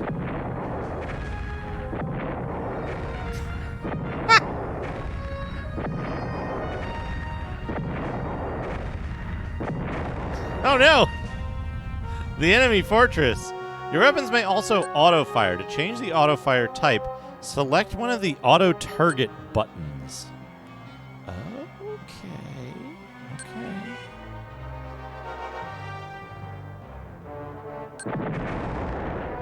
Auto-target energy. I see. Your weapons may also be... with auto-targeting enabled, these units will automatically fire at the enemy. In this example, they will prefer to hit energy units.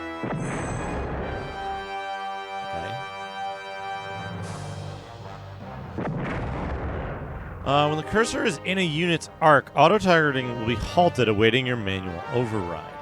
When the cursor leaves the unit's arc, auto-targeting will resume. Okay. When auto-targeting, weapons are less accurate and shoot less often than with manual targeting. Some weapons may shoot a target on the ground. To select ground targeting, target ground level. Only weapons that shoot in an arched trajectory may attack the ground.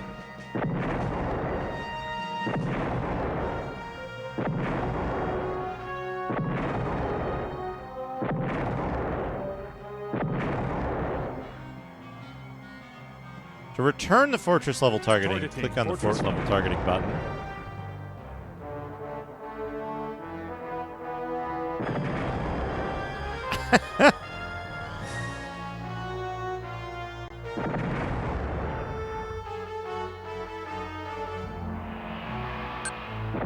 To allow for manual targeting to work exclusively on selected units, click the crosshair button.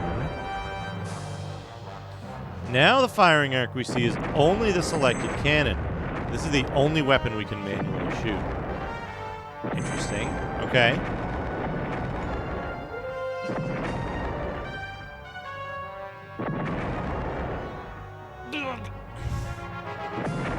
Turn to regular targeting mode, click the crosshair button again. Okay.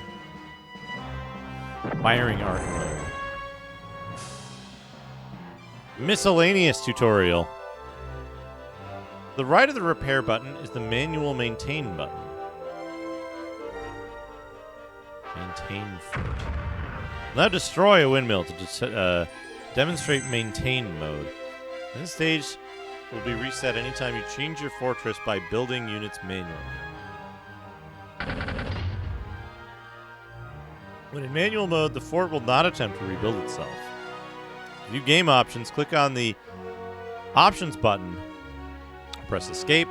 The options screen lets you change some performance options as well as abort or load a mission. View the map screen. Click on the map button or press M. The screen shows the entire mission map with the objectives completed and the areas explored. See a larger map, larger view window. Click on the full screen button or press the plus key near the backspace key.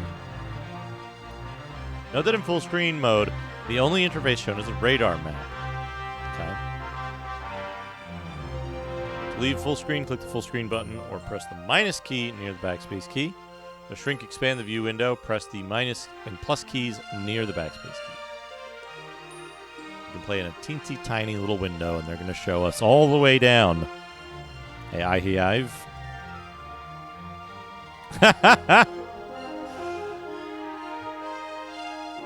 We're learning how to play Stratosphere. We're 25 minutes into the tutorial.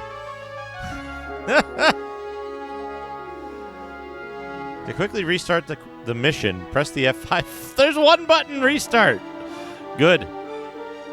Save the fortress directly from the mission, press F6. They don't talk about saving and loading, which is on F7 and F8, I believe. This concludes the Stratosphere demo tutorial. Now you're ready to fly a mission, build a fort in the Fortress Builder, or just review the units in the units library.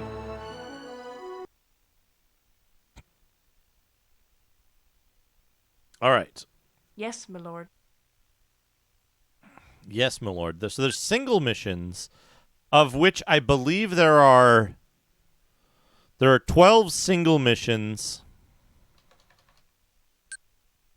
Yes, my lord. And there is a career mode. Training mission 1. Forward. Back.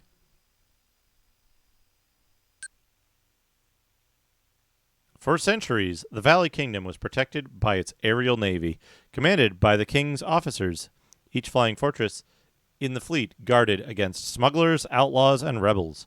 protecting the people of the kingdom.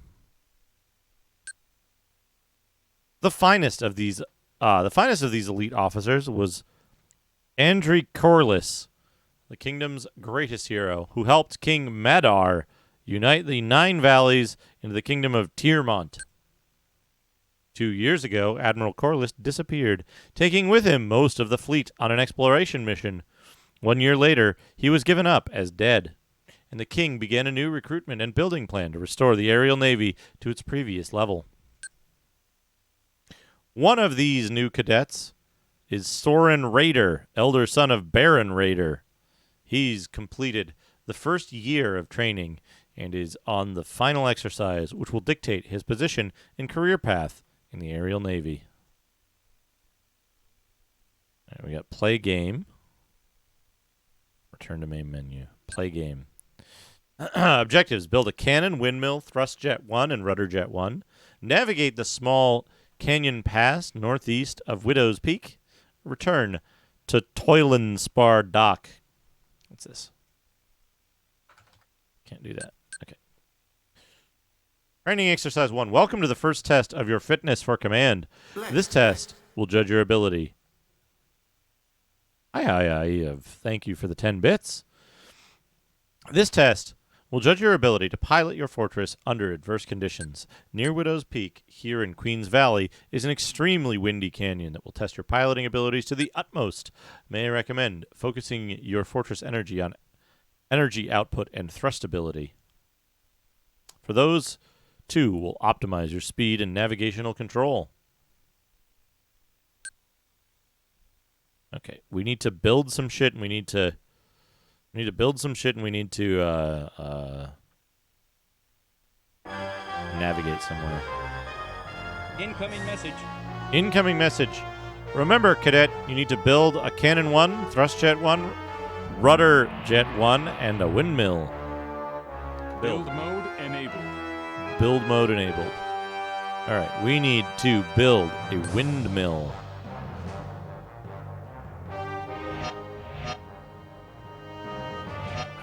Can't. A thrust jet 1.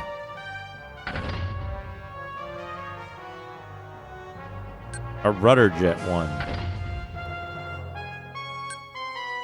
And a cannon 1. Incoming message. Incoming message. Exit. Exit. No. How do I exit build mode?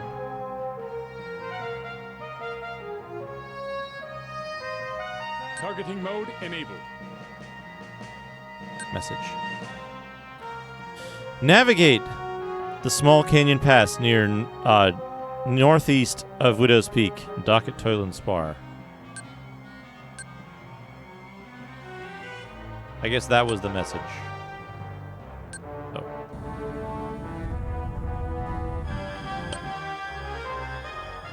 I can't zoom in. Oh, I've got a nav point though.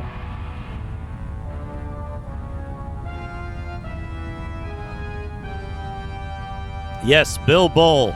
This game is very powerful. This was Take to the Skies. The other two winds are increasing.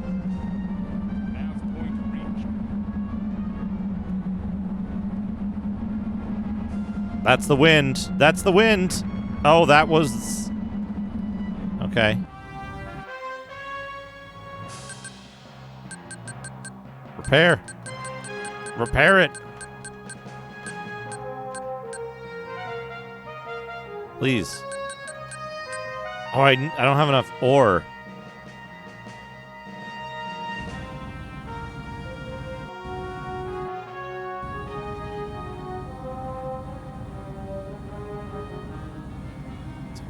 Get some speed up by doing this. There was a way to look at the ore that was on the thing.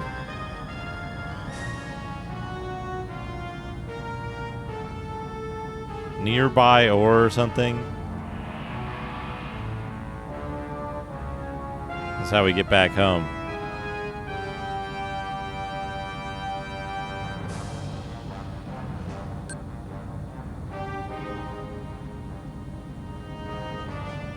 You know, I could probably, like, destroy the cannon and replace the thrust jet, but if I can get back to the dock...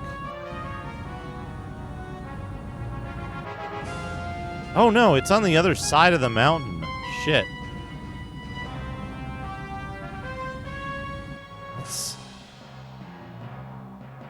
If we destroy the cannon...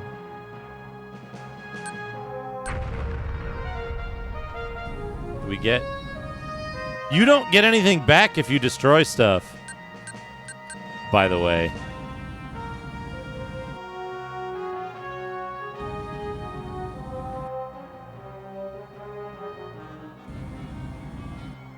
You do have some kind of innate movement, though. Which is a thing.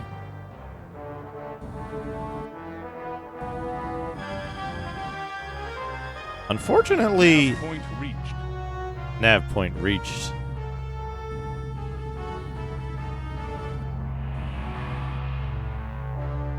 Alright, we get... Complete. Mission accomplished. Mission accomplished.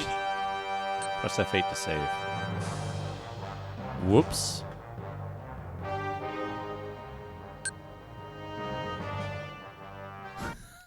Ah! Oh no! Oh, I thought the fucking audio buffer had crashed. I thought the game crashed. Because of that sound. I thought it was just like started to play a noise and then just totally crashed. Brrrr. Oh, good. All right. We've done the first mission. Rumors abound that the techno mages have completed a number of new ships for the graduating cadets.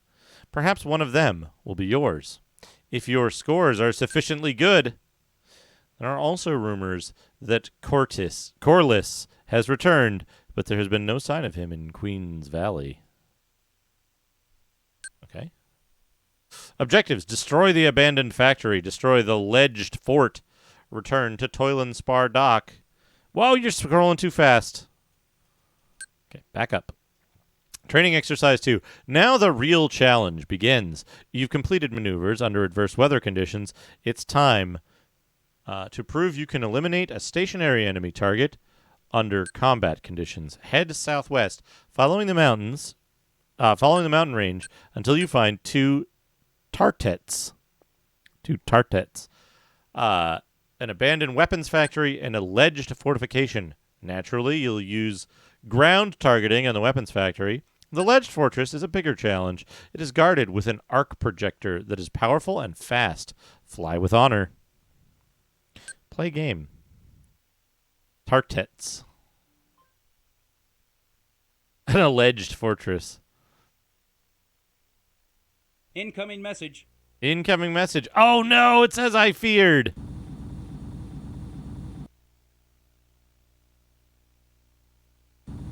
It is as I feared. We've already basically soft-locked the game.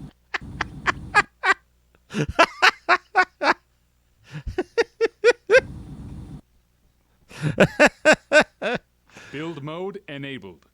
We might have a problem here. Targeting mode enabled. Build mode enabled. Targeting mode enabled. Build mode enabled. Targeting mode enabled. So it does carry your fortress over from one mission to the next, which is trouble. If you lose anything on the first mission, you're screwed.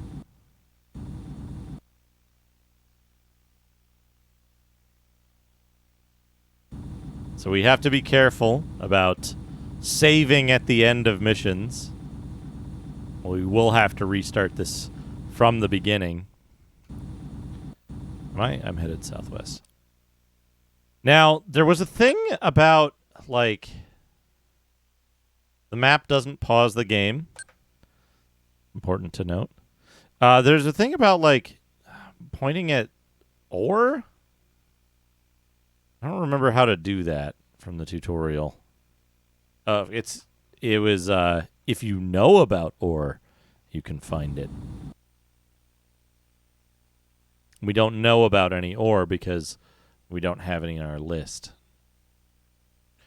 Or I should say that the other way around. We don't have any ore in our list because we don't know about any. Also worth noting, it took away all of the extra resources from the previous mission. It removed all the extra resources that we might have collected. So it sets your resource values at the start of a mission, but it doesn't reset your ship. Right?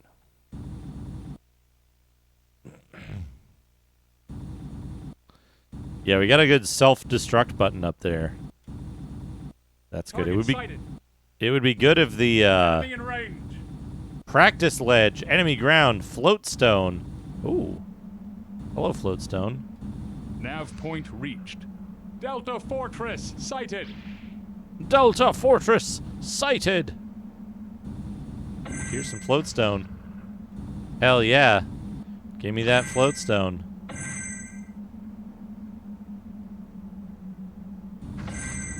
Why have I, like, stopped moving all of a sudden?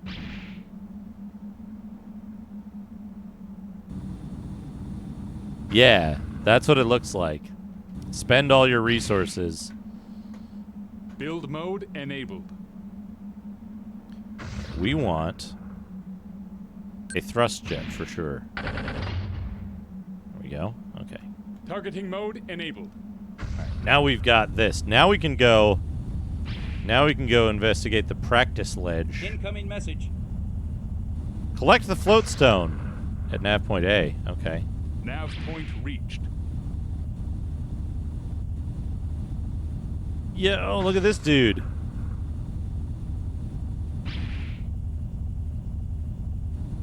What is this guy?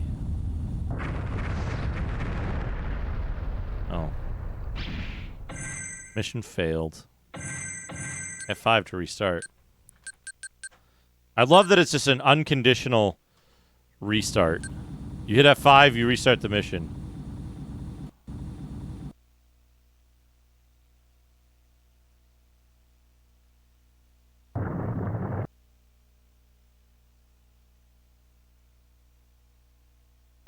In case you need a quick restart for some reason.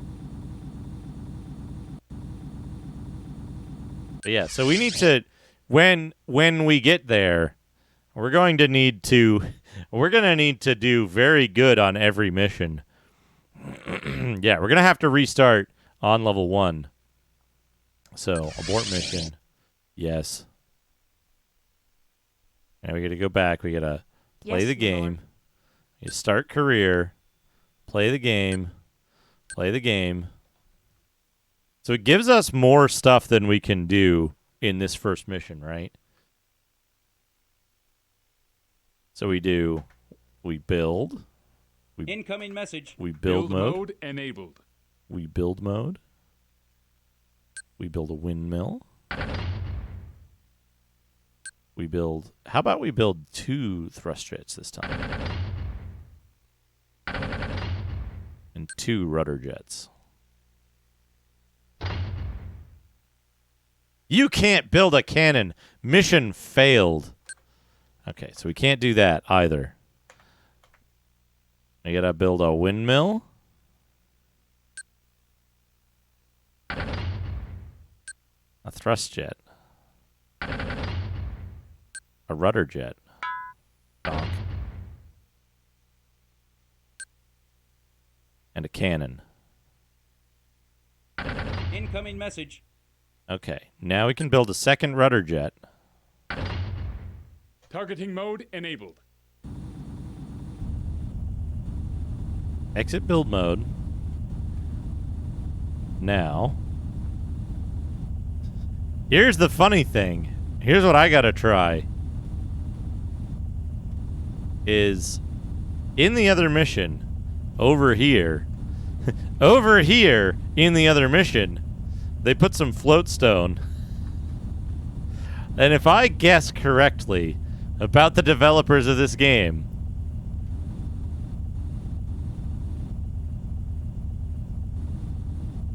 if I guess correctly, that floatstone is here on every mission. It is not. Damn it. What about this ledge over here?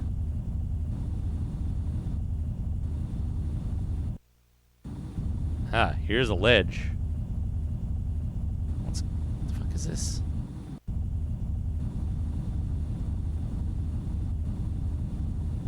I need to know about floatstone reserves elsewhere in this mission.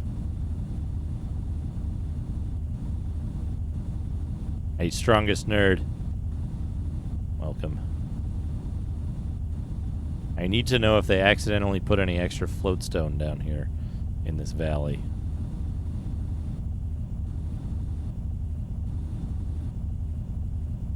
I need to know so that I can collect it and then collect it a second time in the other mission. It looks like they didn't though. Yeah, so we don't have enough ore to do anything. However, build mode enabled. However, donk. Wait a second. This doesn't take floatstone? Donk, donk, donk.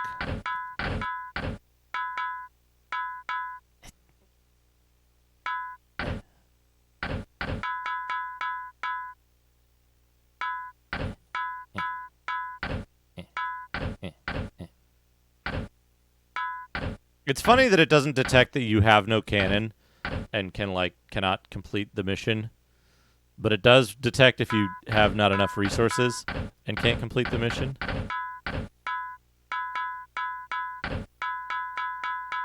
Okay, that's full, right? No, we got that one. Okay, good. Right? Okay. Targeting mode enabled. Very good. We're full. We're full size now.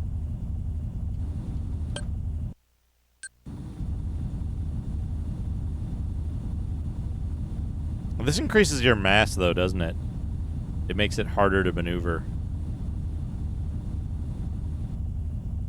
I can't actually tell. There we go.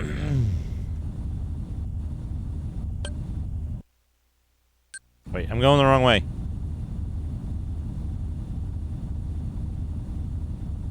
I need to go northeast. Yeah, I got some safety bumpers, except they don't actually work.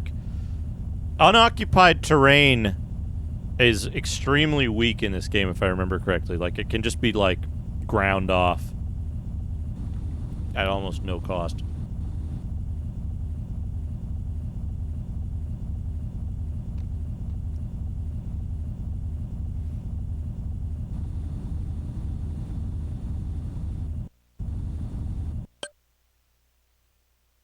Swine. Oh no! Oh no, there's a big hole in the map. Down there. Do you see it?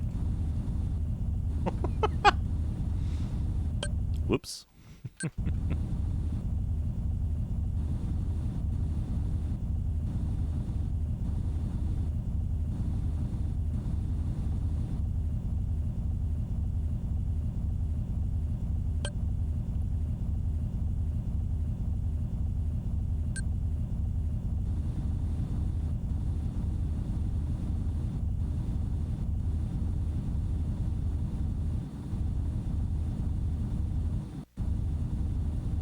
It's too bad you can't make it say wines.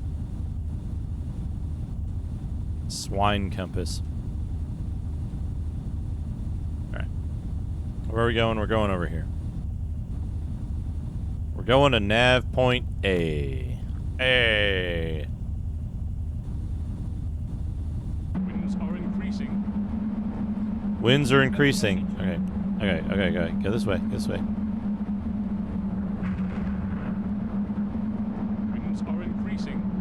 Winds are increasing. You don't say. And I certainly won't.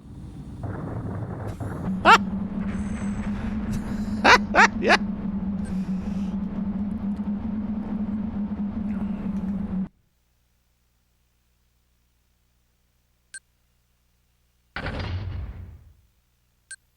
Now you can't build a cannon.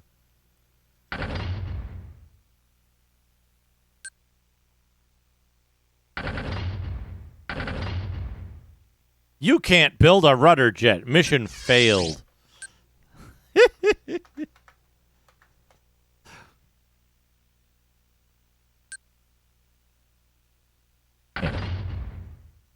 Thrust jet.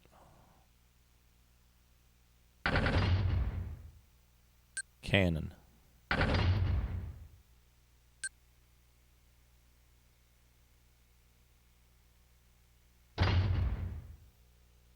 right, here we go.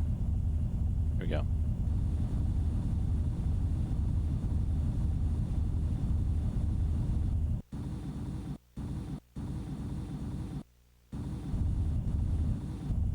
A little bit forward.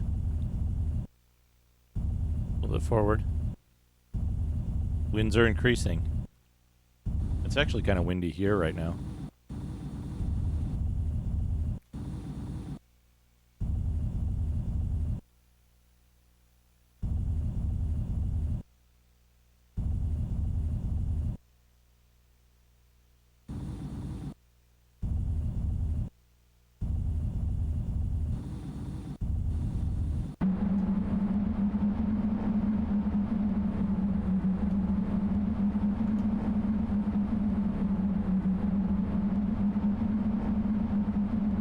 So what's funny about this is the way the game has set this up.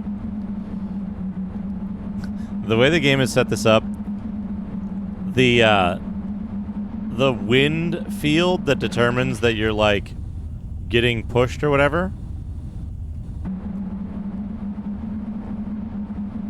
is active as long as you're in it. And it pushes you way, way, way stronger than your thruster can push against it.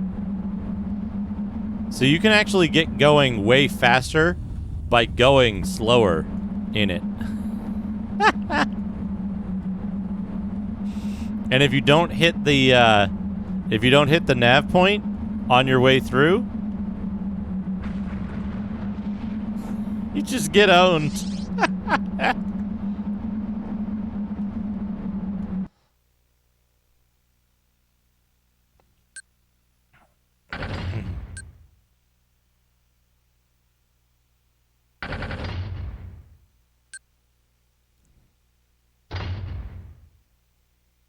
All right.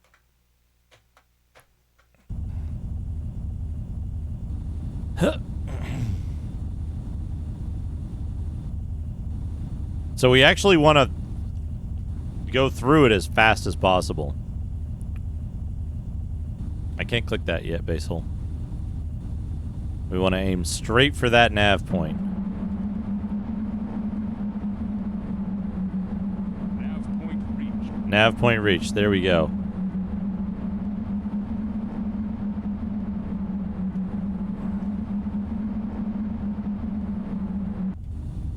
Okay, now we want to build our cannon that they told us to build at the beginning. Yeah, you have to drift through that. And now, because we know it's going to zero out the rest of our stuff, right? What else can we build? We can build a second rudder jet. And that's it, right? We could maybe remove the cannon, but that won't get us anything.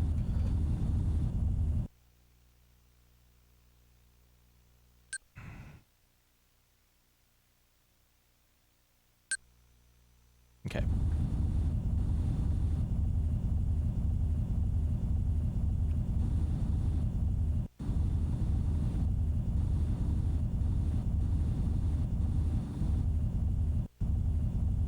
Nav point reached. Hey Mooer, how's it going? Yeah, this game is very interesting.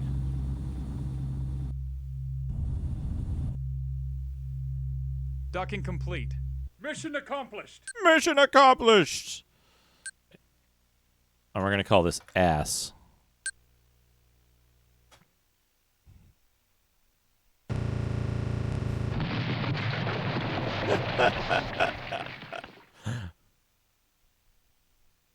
Sounds like the audio driver crashed. Okay, now we can play the next mission with a cannon this time.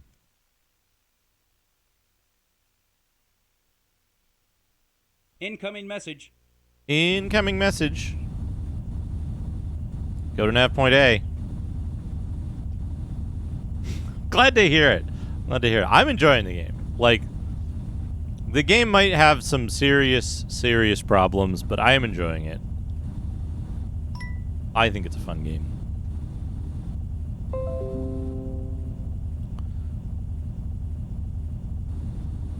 Okay, so we gotta get over there and harvest all the floatstone and everything. Target sighted. Enemy in range. Look. Reached. Delta Fortress sighted.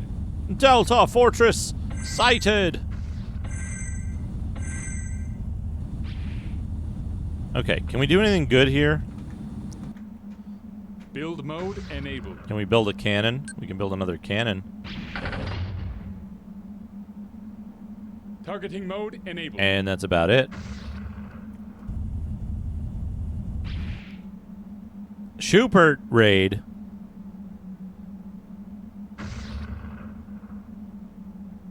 Hello, Schubert. Good to see you. These auto-target. Movement, auto-target, attack.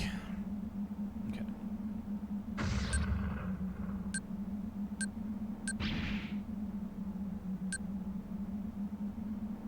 That windmill isn't enough. I can't build another windmill. Mode enabled. Incoming message. Head due south to collect. It's like a message off. Nav point reached. Nav point reached.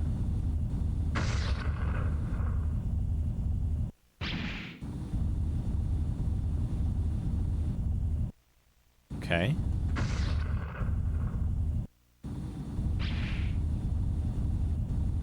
Oh, there's the practice ledge with an arc cannon.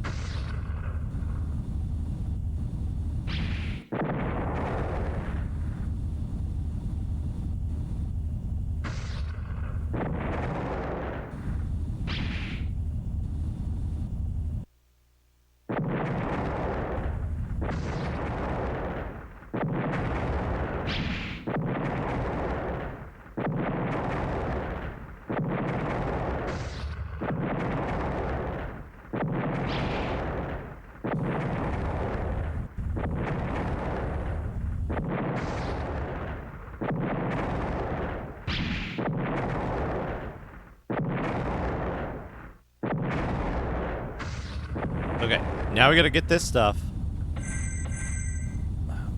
We grab that. Right?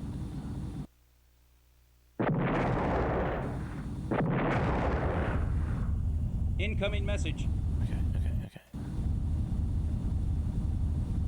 Stay on course, Cadet. We're just observing your training maneuvers. Good luck. Watch out for that Build arc mode projector. enabled. Well done, Soren. You've cleared that ledge. I could build another cannon, but I want another windmill. Can I build another windmill?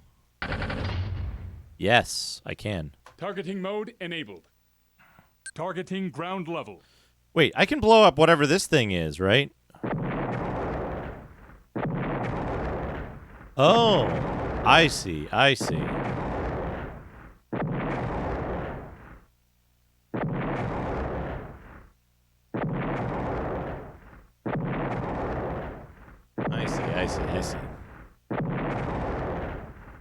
Man, that sucks. You're having those issues, Schubert.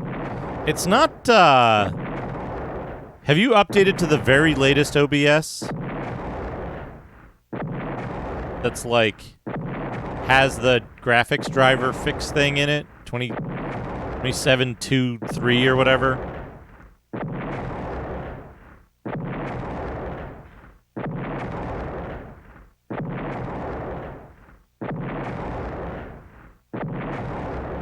Do. Should I wait a second?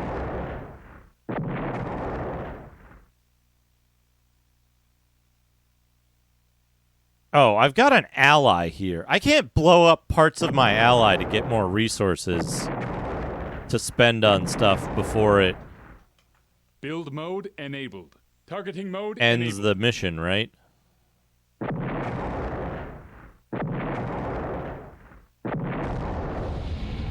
Boom. Incoming message. Incoming message. Ground target destroyed. Nicely done. In a real bombing mission, you'll want more firepower than little Tyro packs. Targeting fortress level. Okay. Incoming message. Objective 1 and 2 completed. Return to Toylan Spar Dock. Look at him go! You can't blow this guy up and get more resources, right? He'll get mad and you'll lose.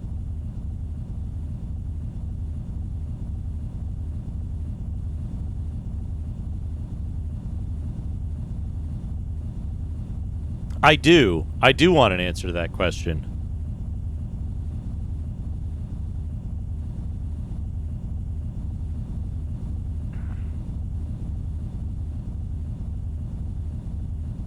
If I can cheese more resources for later missions, I want to do it.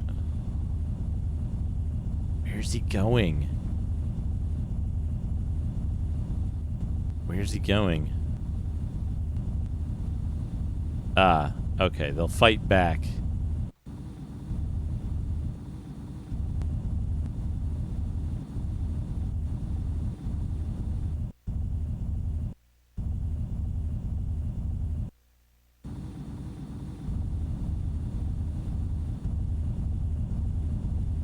Whoa, buddy, what are you doing? What are you doing? Where are you going?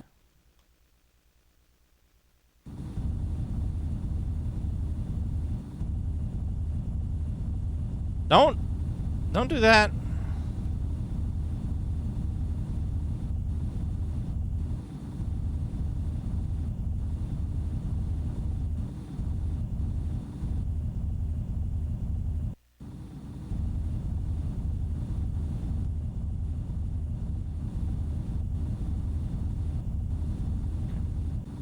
I guess we'll go back to the dock like normal.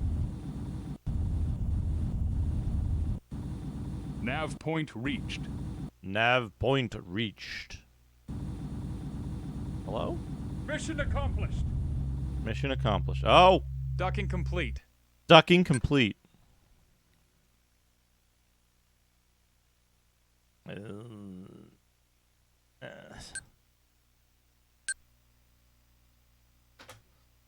Okay. I am actually probably... Keep making me think it's fucking crashed.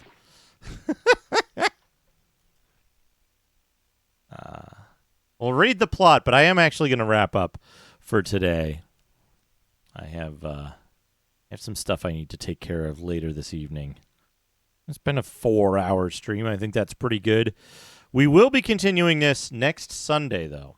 Let's see here. Your old family servant, 70 bits. Oh, boy. Basil, thank you for the 70 bits. Oh, boy.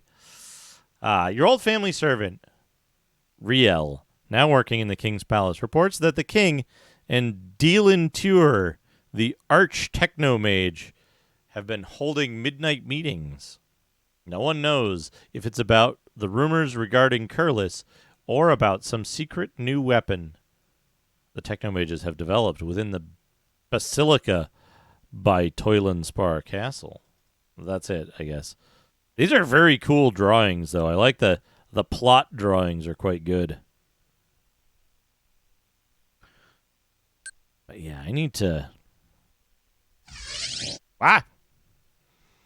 Yeah, the pixel art is good. These 3D people are very good. This is a very good game. I'm very pleased with this selection. Thank you to CapnClever. And thank you to everyone who voted. I'm going to quit the game for now. It deletes the cursor when you quit. That's fine. That's fine. We're an hour in. We've done the tutorial. Stratosphere.txt. Save that time. It does delete the... it deletes the cursor when you exit. Oh, good. I can see the little thing that shows me that the screen is the right size. The triangle. Yeah, so we'll shut down the system.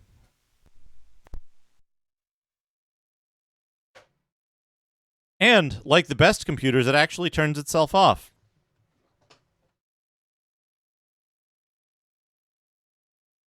When was the last time you saw that in a Windows 98? All right. Time to wrap up. Time to find someone to raid.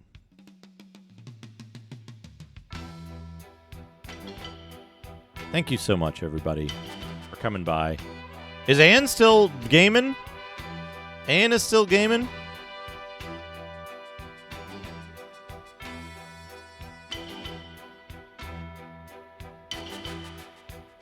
Ann is still gaming.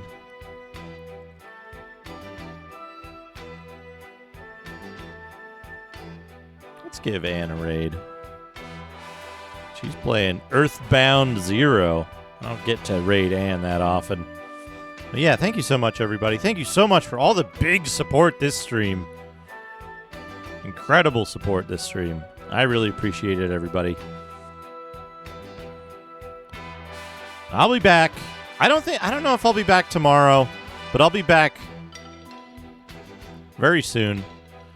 So again, Sundays we have Stratosphere. Saturdays are Suikoden. And then during the week I'll be trying to do a little bit more trying to finish some more games, shorter stuff. But a couple other things on my mind as well. So we'll be seeing more streams during the week. Having a lot of fun. Anyway, thank you so much, everyone. Have a great night. Stay safe. Take care of yourselves. And have fun. Play fun video games. I'll see you all again very soon. Good night, everyone.